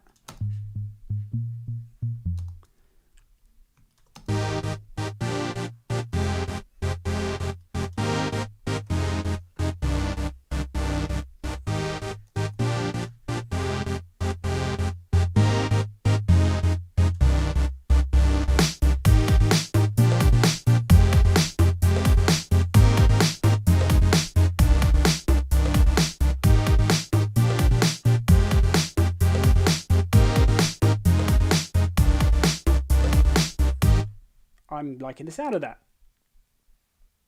That definitely gets my juices going. How about you guys? Let me know if you're feeling that. It's only taken us an hour and 45 minutes to get here. So, sorry, no, I have been trying to teach you a lot of stuff as we've been going through. But that's a particularly nice progression, I think.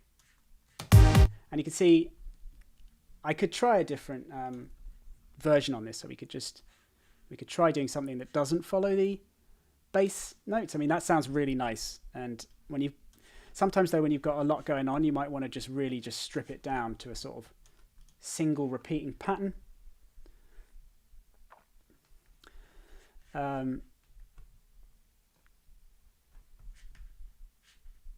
Let me know if you're feeling these chords.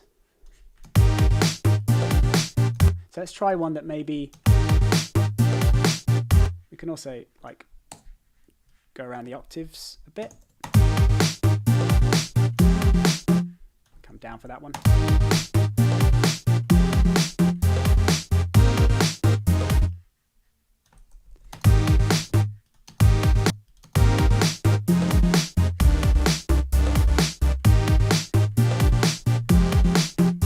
So there's one slightly edited version, and let's just try one that I don't know if it's going to work because the harmony is quite complicated. With some simpler chords, like when you've just got triads and stuff, you can often have a simple sort of repeating note.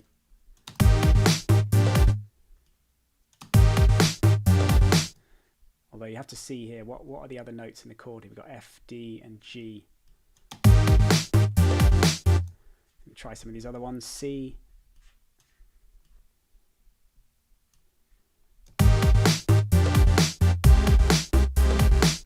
Not so sure about that. Let's try G sharp or G.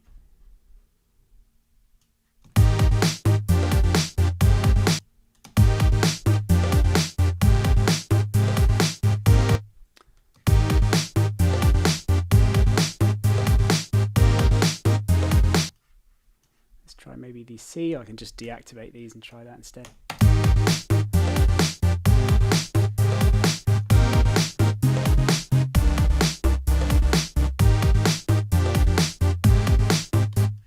Sure about this F. What else have we got here? So we got just D and G. We could try a D.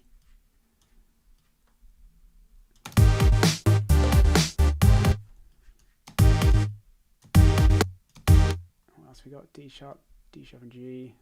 Okay.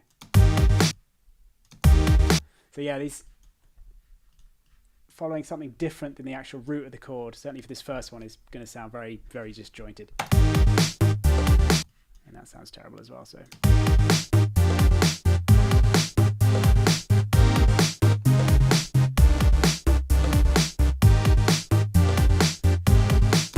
So yeah, I think, to be honest, the simplest is the best in this case, as in literally just following the chords. I think I prefer the sound of that. So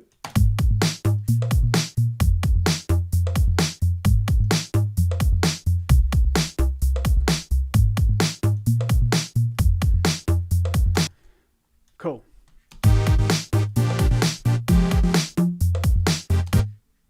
And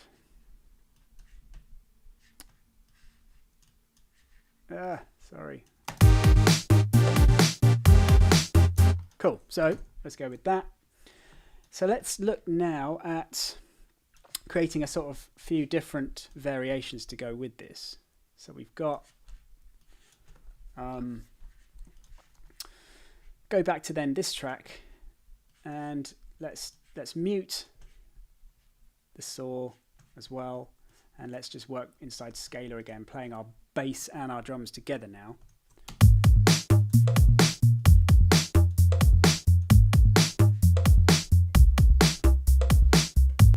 And what we could do, I'll just show you the export feature, by the way. So in this one, we go into export here, and we just go desktop, and we just call this webinar chords, whatever. And then if we just turn this one off now, I could get a new track, for instance. I'll turn off this one as well. You don't need to do this. I just think it's easier to simplify a project if you're not working with certain things. And now we can just get a new scalar, and now we can import this into this one. So we'll import, go to our desktop and find webinar chords, and here we go. Everything just brought back up for us. So now we can try out some sort of different versions without worrying about losing that one in our project. Just going to call this so main chords. And yeah, now for this one then,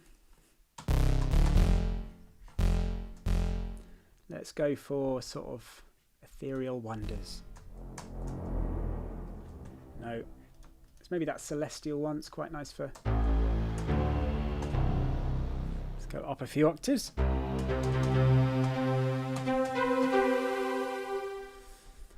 And yeah, now we've got our chords in, so I'm going to lock to C section again. C section always sounds funny.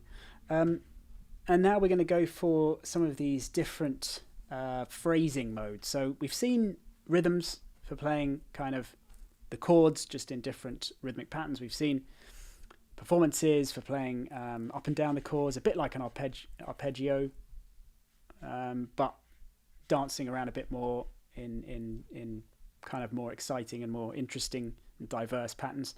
Phrases is the one that where you can get the most sort of random notes. Well, not random notes, but just it's one where you can create a phrase that actually takes notes in the scale and sort of creates more of a melody for you.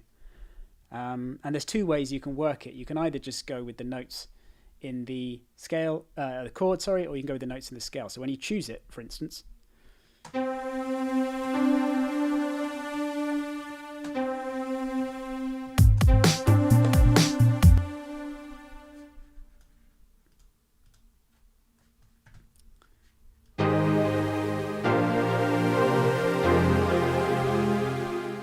playing the wrong octave. Yes. Sorry, playing the wrong octave. So you play from C2. Yeah, play up here, and obviously it won't work. God,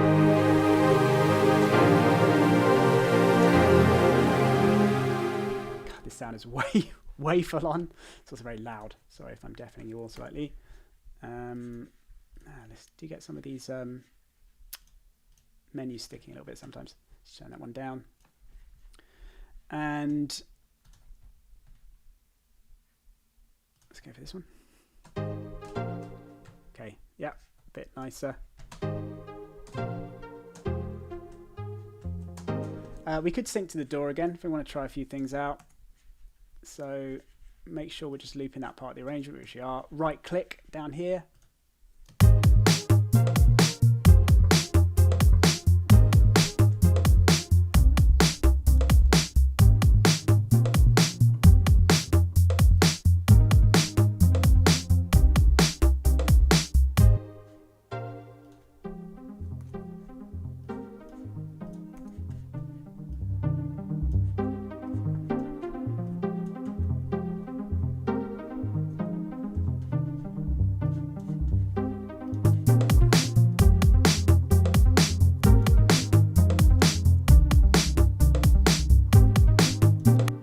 So what we got right now is chord mode, which sounds really nice. Scale will come up with even more diverse stuff. So chord is very much like a sort of, like I said, a more radical version of an arpeggiator when it's set to chord mode, because it's playing just the notes in the chord. If you switch to scale, it starts to play other notes.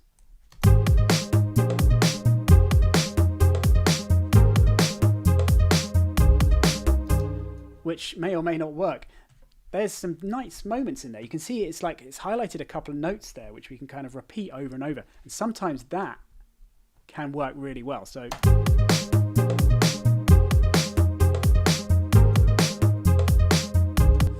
I mean, obviously we can keep searching through until we find one that fits better. But also if you think, I was liking what it was doing there with some of the notes, you can just drag that out onto a MIDI track here. And then let's maybe just try it out with our crappy bell sound. And then just solo our bass in here.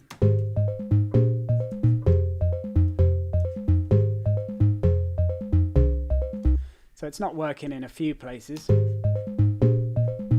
It's definitely working in the first part.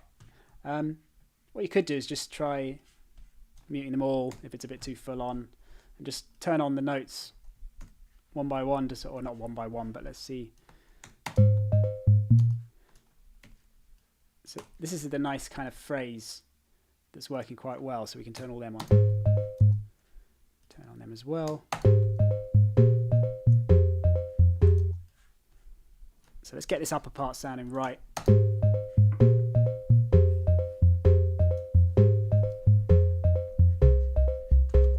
So it's probably these notes here that aren't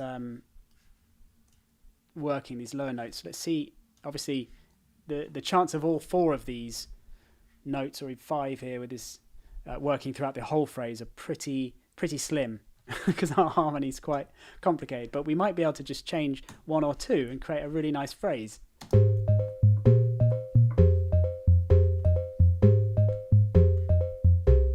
it's the end where it's definitely going out. Actually, better if we loop our arrangement on that last bar.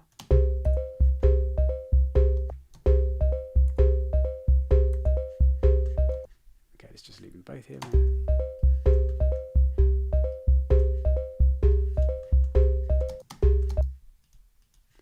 So let's try. Now Now we could go into the chords and have a look at what's actually there. So it's definitely not liking this. Okay, let's go to our chords, have a little look. What are our chords? They're here. So our last chords has D, D sharp, G, and C. D, D sharp, G, and C.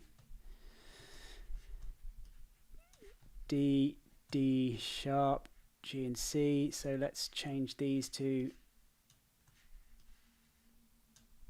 Let's just lose them for a minute. Nearest one to our G sharp. That should be right. What's going on? Need to delete that.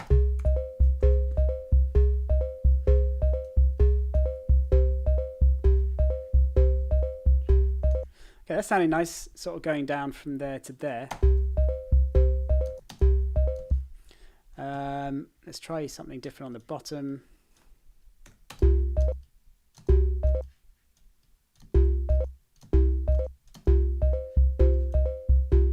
Let's try that. Okay, let's loop the whole thing.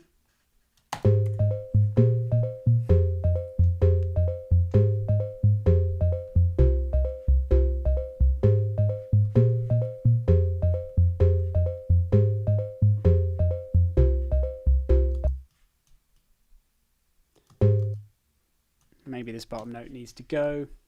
I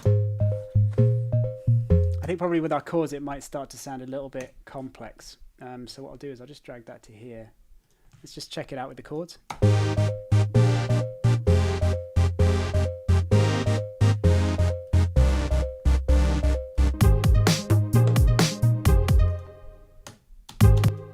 I really like the scalar sound though, actually. Turn on the bell.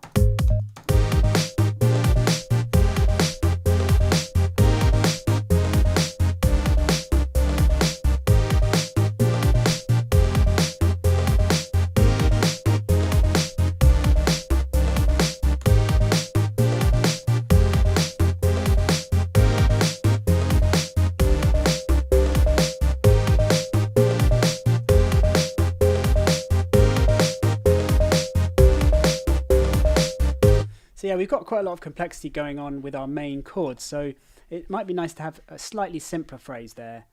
And with these G's turned on, it just creates a nice transition with the phrase. These were the only two chords when we originally, dragged the whole thing in that really weren't working. So it's nice to have that resolution there of the G sharp down to the G just for this last chord, which I think is C. Yeah, so just one way there where you can see how you can create. You can just go through the presets and one kind of phrase will just jump out. And it's the kind of thing that's quite hard to find in your music. Actually, it's really hard to find. I'd say it's the hardest thing, is to come up with really awesome kind of leads and really awesome phrases. But to be able to just drag in something like that and then just pick the bits you want, like the nice plinky kind of melody that's going on top there, and find something very quickly and easily that fits in with your quite complex chord progression is a really awesome thing. So yeah, really happy with that. Let's maybe try something else. What time are we looking at now? 5. What are you guys saying? Have we got any questions so far? We haven't had any. Haven't had a huge amount of questions. So just so I can take a little bit of a 5-second breather, and before I sort of dive into doing something else, or maybe even going into a slightly different thing, which I was thinking of doing, which was going through some of the... I had a little list basically of some features that I didn't mention on the course, so I thought it'd be possibly cool for you guys to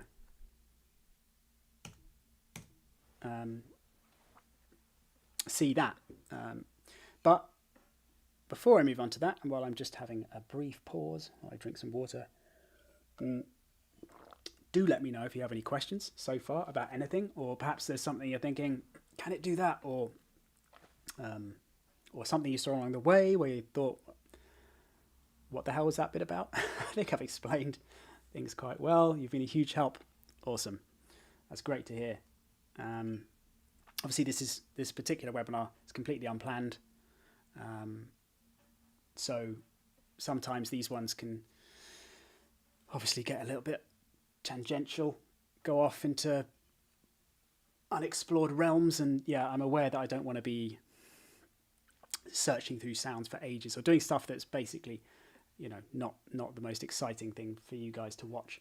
But that obviously does mean that sometimes I'm not 100% happy with the music or 100% happy with the sounds, but you know, what we're really aiming to do here is just show you all the features. So I'm not seeing any questions coming in, so I'll just carry on. So I'll carry on for about another I'll try and go for at least another 40 minutes or so, and then have a break again at the end for questions. So on my list I have let's see, just see how many. Some of them we might have done. Chord transpose we have, scale lock we have, variations we have, or maybe we've done most of them. Saving chord progressions in pattern section, that's just a small thing, but I can show you that. Phrase style, yeah, that's all right. Sync we've seen, yeah, I showed you that. That's how you can sync different instances of scalar up to one another in a project. MIDI detection, I didn't show that, but sorry, there's another question from Juta. Will your core site do more FL Studio? Absolutely, we're completely up for it. It's just pretty much all the producers I'm ever in contact with don't use FL Studio. It's just pure coincidence. Like I said, there's the one Future House course done by Cyborgs, but there's no like beginners courses or anything like that. I definitely think there will be some in the future. I can't say when though. I don't personally have it, and I'm completely Mac, and FL Studio is still just PC, right? Yeah, and obviously I've got enough on my hands taking care of the Ableton Live Logic and Reason side of things. Reason, but by the way, we will be getting onto very soon, because it's been a long time since there have been any Reason updates on the site, so that will be coming later in the year as well. Let's just carry on then. Let's just create another variation. So we'll do it in a different way. This time we'll do it in a way where you can actually perform it. So at the moment we're doing everything with DAW sync, and we're just choosing presets and then we're just dragging them out. And of course, if you want to, going into the edit here and customizing them here. So although at the moment they're using the same expression, whatever you have set in perform mode, if you go down here, you can actually totally change the performance mode for one particular chord. So yeah, so you've got complete freedom. Oh, so, you're just looking at my face, aren't we? Sorry. Let's switch back to the software. That one.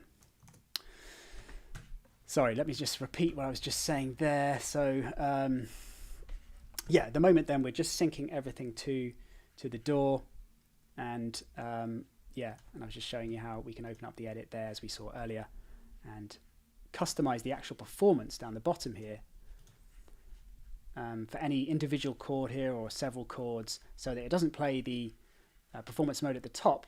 It doesn't have the global performance setting throughout the whole phrase, but it changes it up maybe from one chord to the next. So you could really create these sort of elaborate phrases in that way.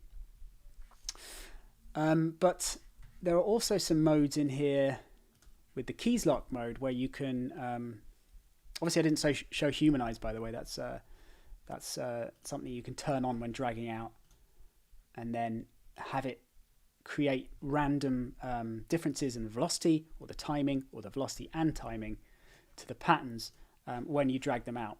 So again, it's a way, if you're dragging out patterns in the way I've been doing, to have it create more human patterns, so even more variation or random variation to the note levels and timings. So yeah, important one there to remember if you're dragging out your patterns a lot. But yeah, what we're going to look at now then, I do show this in on the course, and also in the video I put on YouTube earlier in the week, and it's one where you can basically perform patterns yourself in kind of expressive ways and kind of come up with stuff. But you can also use it to draw in patterns in the DAW as well. So there's sort of two ways of working with it. So if we turn off perform mode, and let's click on our pattern and we'll duplicate it, and I don't know, let's just mess up the inversions a bit. Let's create something a bit random here. So let's just bring my keyboard back. Where are we? So we're going to call this chords variation. And for this one, yeah, we can just come in here and just mess up a few of the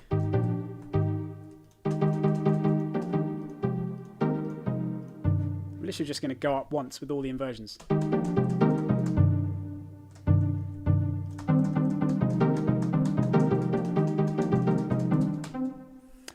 Nice. So that's kind of just taking our exact same pattern, but it's just messed up the, or rather varied the inversions there. So they're playing in different orders now. And now if we go to this other keys lock mode and we turn on chord notes, what that allows us to do then is select our chords with one hand, and then with the octave above, we can play those chords.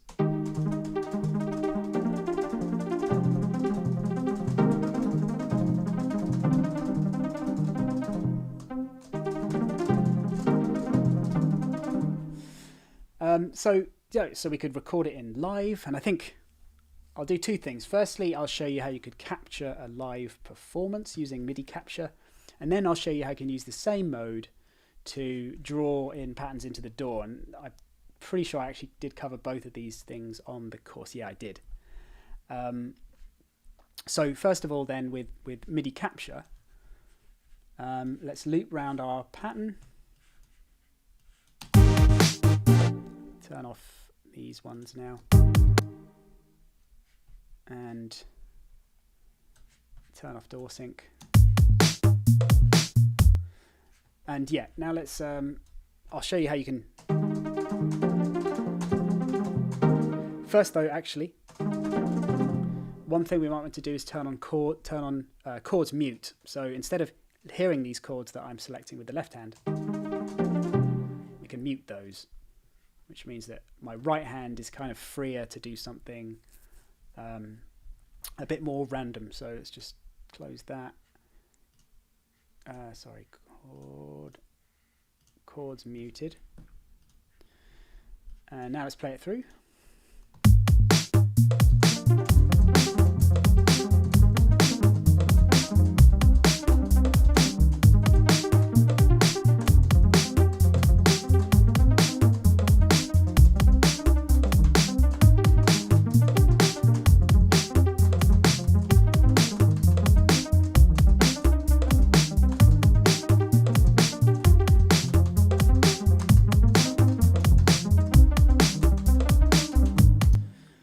And you know what? I've just thought of something that's even more awesome.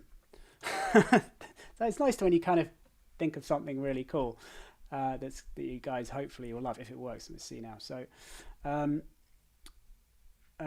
in live, obviously you can capture MIDI as well. So the cool thing about this would be if I just found something that sounded really amazing, and I think, oh, bollocks, I didn't capture the actual MIDI within Scalar, then you could bring it back out in live.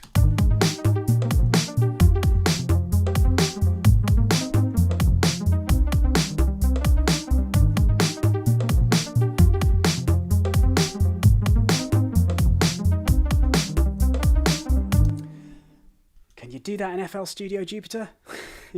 I'm sure you can do lots of awesome stuff in FL Studio. I really don't know it that well, but there's some stuff in live that is just completely awesome. So now we can use Live's MIDI capture in combination with Scalar's MIDI capture, which is just brilliant. So I've captured what I just played, which is sort of this slightly more random pattern here, and I could also at this point, if I wanted to, just come in and quantize it.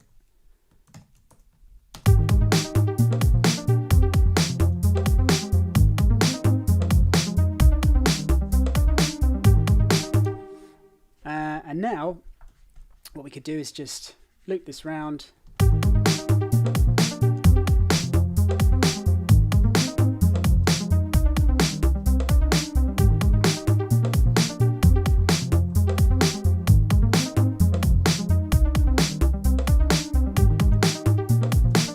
yeah, just hit MIDI capture there as that was playing, and then just stopped it at the end.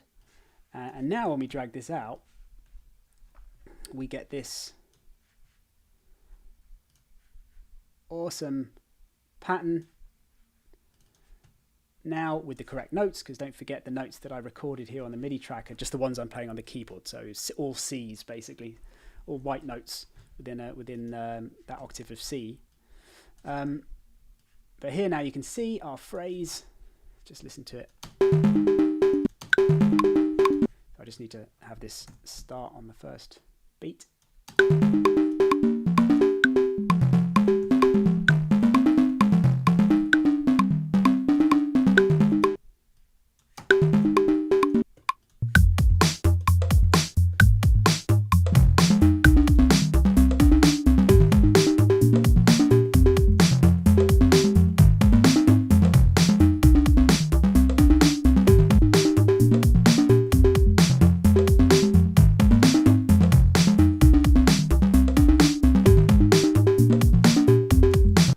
So yeah, really happy with that, and I've shown you a really cool way there of jamming along with it, and using Live's MIDI capture, which captures everything that you play on a MIDI keyboard, even if you're not actually recording it onto any tracks. Everything you were jamming along there whilst a track was record enabled, you can recapture at any point by going into Create and then Capture MIDI.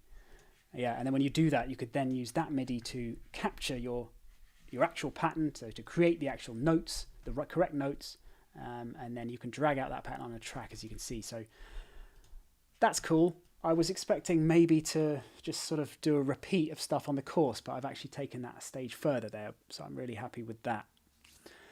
And so yeah, the other thing I was going to show, which is not going to be nearly as cool now, because that was awesome, is where you can use this mode just with the DAW. So I'll see if I can think of a way to kind of extend this out. But let's see. So what we'll do is we'll create a MIDI clip here. So I'll just drag over this section.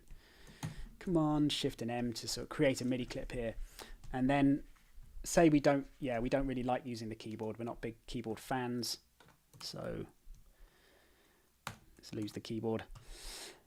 And we'll just do this in the DAW. Then we can do all that stuff we just did. If I just loop this section now, from the DAW instead. So if I just hit solo on the scalar track now, click on that MIDI clip, and yeah, if you remember, the chords are selected from notes C2 upwards. So we could actually record this in if we wanted to, but again, if you're allergic to playing keyboards for some reason, then we can just create our chord sequence like this: C, D, E, and then F, G, A. So this is just the white notes. So this is what my left hand was doing, just playing. F is there, yeah, those notes like that. And if you want to see those chords being selected now, you can see them being selected. So that is just those notes there are selecting our chords, which is exactly what we want. And now we can use the upper notes. So the chords are muted, that's why we're not hearing them, don't forget. So now we can use these upper notes, just like I was on the keyboard, to play sort of an interesting pattern.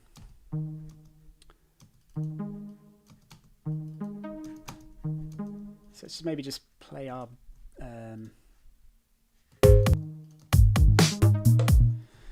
So yeah, let's just play our bass and drums again, and let's just try and, I don't know, come up with some interesting notes here.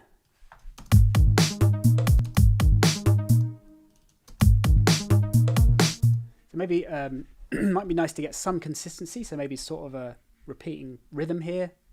So I could always, one way of doing that obviously is just to select it like so and just sort of duplicate it across.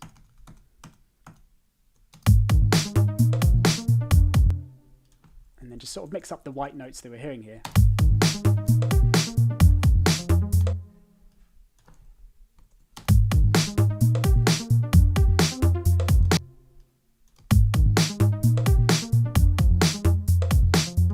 Make sure you're not landing on any black notes.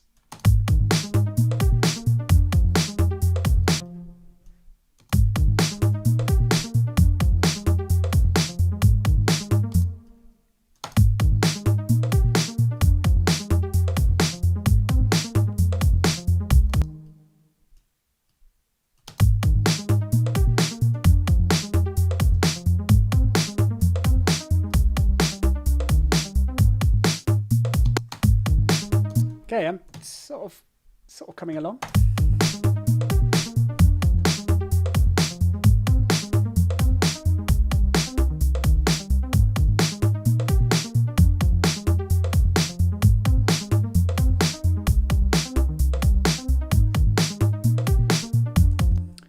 They're getting there, not liking that note.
Yeah, so that's another way there then.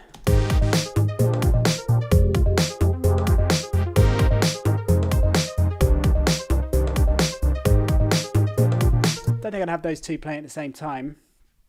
So you've got two sort of alternatives there. Here's the phrasing that was created by the phrases option in performances.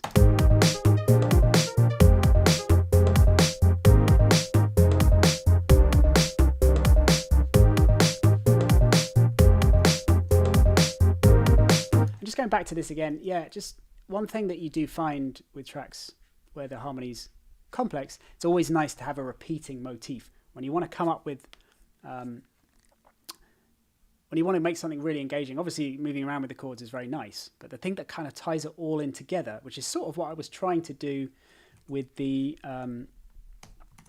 bass line, is have a sort of some consistency, something that's kind of looping over and over, and that might be a bass note, or it could be a phrase. So in this instance, the bass note wasn't really working because the harmony moves around a bit too much to have a sort of constant bass note running through it. So we went for a bass note that moves with the chords to sort of, you know, unify it, put it all together. But where we did manage to get this consistency and this loop is in this phrase here.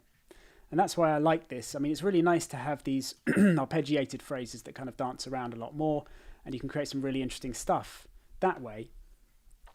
But yeah, when you create a phrase here that sort of loops over and over like this, this is the hook, I think, that pulls people in even more. And it also makes it easier to lead into a different section, like a breakdown. So for instance, if we take this out the way, I should be labeling these really so I remember. So this is the one that was played phrase. This This is looping phrase, I guess we call it. Then we had the two I just did. Oh no, there's a played one. Yes, so here's the drawn in phrase. Yeah.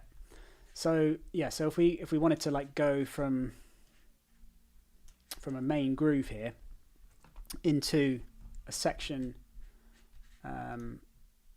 a next sort of section, this kind of phrase might help us sort of transition a bit better. So let's say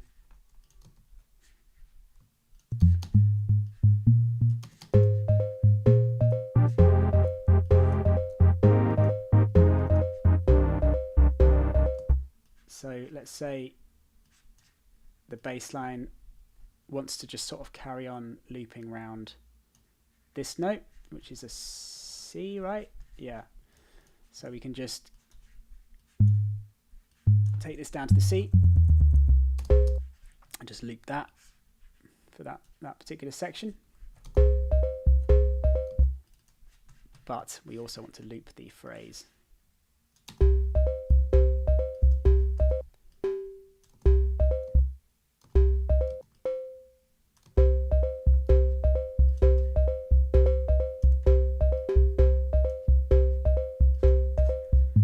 So yeah, so that would take us nicely into that kind of different section here. So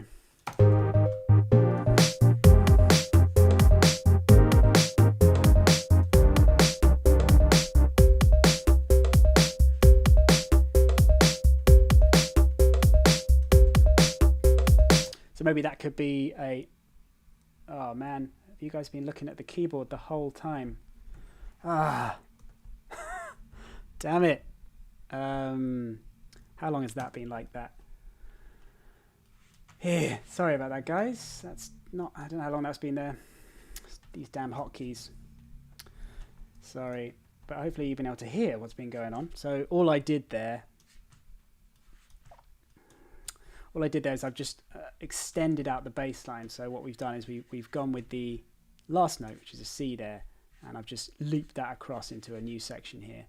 And I've taken our looping phrase, and I've taken the very end of it, this last part where it sort of transposes down to something which is like a C phrase essentially.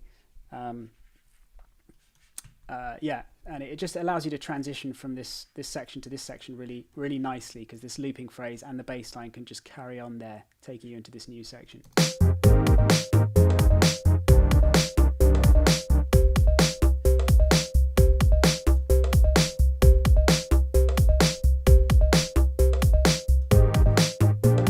That could easily be a bridge, for example, going into a breakdown or something. So it sort of simplifies it down a little bit, and then you could sort of have this extended period where it's essentially in C, and then it and then it drops out into a nice lush breakdown with nothing, and then it sort of builds back up again after that.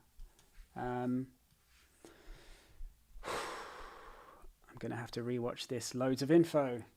Nice one. F. Is it Felix? Smitic? I feel like it is. Have we been emailing? I'm glad you're enjoying it anyway. That's great. Not so much interaction from the rest of you guys. If you're still there, maybe you're dropping in and out. I'm starting to run out of steam a little bit. Yes, it is, Felix. Nice one. So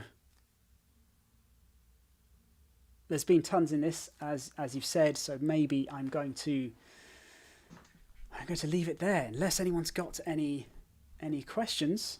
Let me just look at the list quickly of things. It was chord transpose, scale lock, yeah, variations, yep. So yeah, I guess just a couple of bits maybe. Jupiter thought it was great, awesome. Really happy to hear that. Just one thing I didn't mention on the course was saving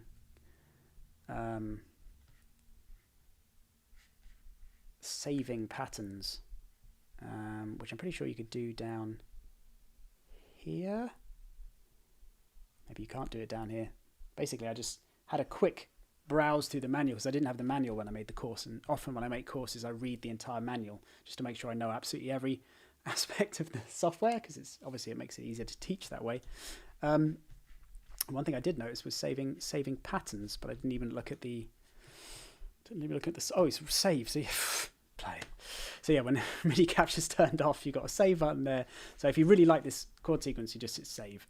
I didn't show that in the course, so we can call this May webinar. It's definitely time for me to stop now. My brain is melting. So yeah, May webinar chords. So you just save that then, and then when you go up to the user section, May webinar chords, and it saves all of those patterns there. So you can just call them up at a later point. I don't think I really went into that in the Scalar 1 course either. So that is kind of, yeah, another way of working with it if you don't want to, use the session import and export to actually use files to save absolutely everything there. You can just save your patterns. Yeah, so I think that's pretty much everything. Yeah, I didn't go into MIDI detection in the end. But to be honest, I don't know how much people are going to use this, because it kind of relies on you playing a scale or playing certain things on a keyboard and then having Scalar detect the MIDI. But I personally felt like that wasn't something a hell of a lot of people would do. I think you'd probably more likely select stuff here, like select scales actually in the software, and work that way. And I find the audio detection, which you can get in detect mode there, or you don't even need to switch to detect mode. You just drag samples in, as I show on the course. I find that to be more useful. So yeah, let's see what you guys are saying. Thank you very much for the course. I'm wondering if there are any doors where similar features as in Scalar 2 are already built in from the start, or at least some of them. That's a good question. In short, nothing quite this comprehensive. It's plugins like this, or like there are some others by people like Captain Chords. Yeah, there's a few people doing similar sorts of things. Personally, obviously, I'm biased, but I prefer Scalar 2 to the others. There's some, they all have built-in bits, and I show these on my theory course. So I show some of the MIDI tools in Logic, on the beginners or advanced theory, probably the beginners guide to theory. So they've all got, you can see them in live here. They've all got basic stuff. So in the MIDI effects, arpeggiator chord. So scale, for instance, allows you to choose a scale, and then whatever track you're playing or you're writing notes into MIDI clips, it forces the notes into certain scales. So that's similar to the sort of scale options you get here, but only the basic ones. So you don't have the sort of white notes lock mode, which is the really useful thing in there. And then you also have chord, where you can play individual notes and have it play chords. But yeah, there's nothing nearly as comprehensive as this, where it tells you loads of information about your scale and comes up with tons of different chord presets. There's a bit of basic stuff in Machina as well. I've got, if you use Machina, the drum pad style bit of hardware, if you haven't seen it yet. But you can do chords type stuff in there as well. Push as well in live has a few chord sequences. But like I said, honestly, I feel like this is a much better way to go. It's much more comprehensive. So yeah, I personally think going the plugin route is better in this instance for this particular type of thing. Bonus content. Paul back again, just to say what a rich teaching I've now heard of. Sound loop intro to Scalar 2, but available to music theory. Great, nice one, Paul. I use MIDI detection sometimes, says Late Bit. Am I pronouncing that right? Late Bit, L8 Bit. Yeah. I use MIDI detection sometimes to find what scale I'm in if I'm playing keys and I have no idea what key I'm in. Yeah. I imagine some people must use it. It's in there for a reason. But yeah, for me personally, I couldn't see myself working so much that way necessarily. But I think Cubase has some features for voicings. Really, Um, Interesting. Okay, yeah, Cubase isn't one I know very well either. I started off on Cubase about, I don't even know, 20 years ago, 25 years ago, something insane. Um, but I only used it for a few years, and then I switched on to various things. Pro Tools for a while, randomly, just because it was in the studio that I was working in, and then Reason, and then Ableton when it came out. Agree, Scalar 2 has more flexibility. Yep, for sure. L8-bit. So it's L8-bit. Late bit. Late bit. Of course, late bit. Nice one. All right. Well, if no one's got any more questions, I guess we'll leave that there. I'm glad you've all enjoyed it anyway. What about Bitwig? Well, okay, we won't go into that. Obviously, I've had a lot of friends at Ableton. I know these days, I think the relationship there is well, I don't know what the relationship there is, to be honest, but the whole ethos of Bitwig seemed a bit strange to me, branching off from Ableton, even though I know they were the original creators, and creating a DAW that's very similar just seemed a weird thing to do, in my opinion. But again, I've never really checked it out. Don't really know Bitwig, so, but I know it is alleged to be better in some areas than Ableton. Maybe MIDI is one. Maybe MIDI and music theory is one. Anyway, glad you've enjoyed it, guys. It's been fun. It's been emotional, and I think I'm going to develop this track a little bit, and I'll put a fleshed out arrangement of it up on SoundCloud at some point. Maybe even send it to a label. We'll see. So until next time, guys. Happy producing. Enjoy Scalar.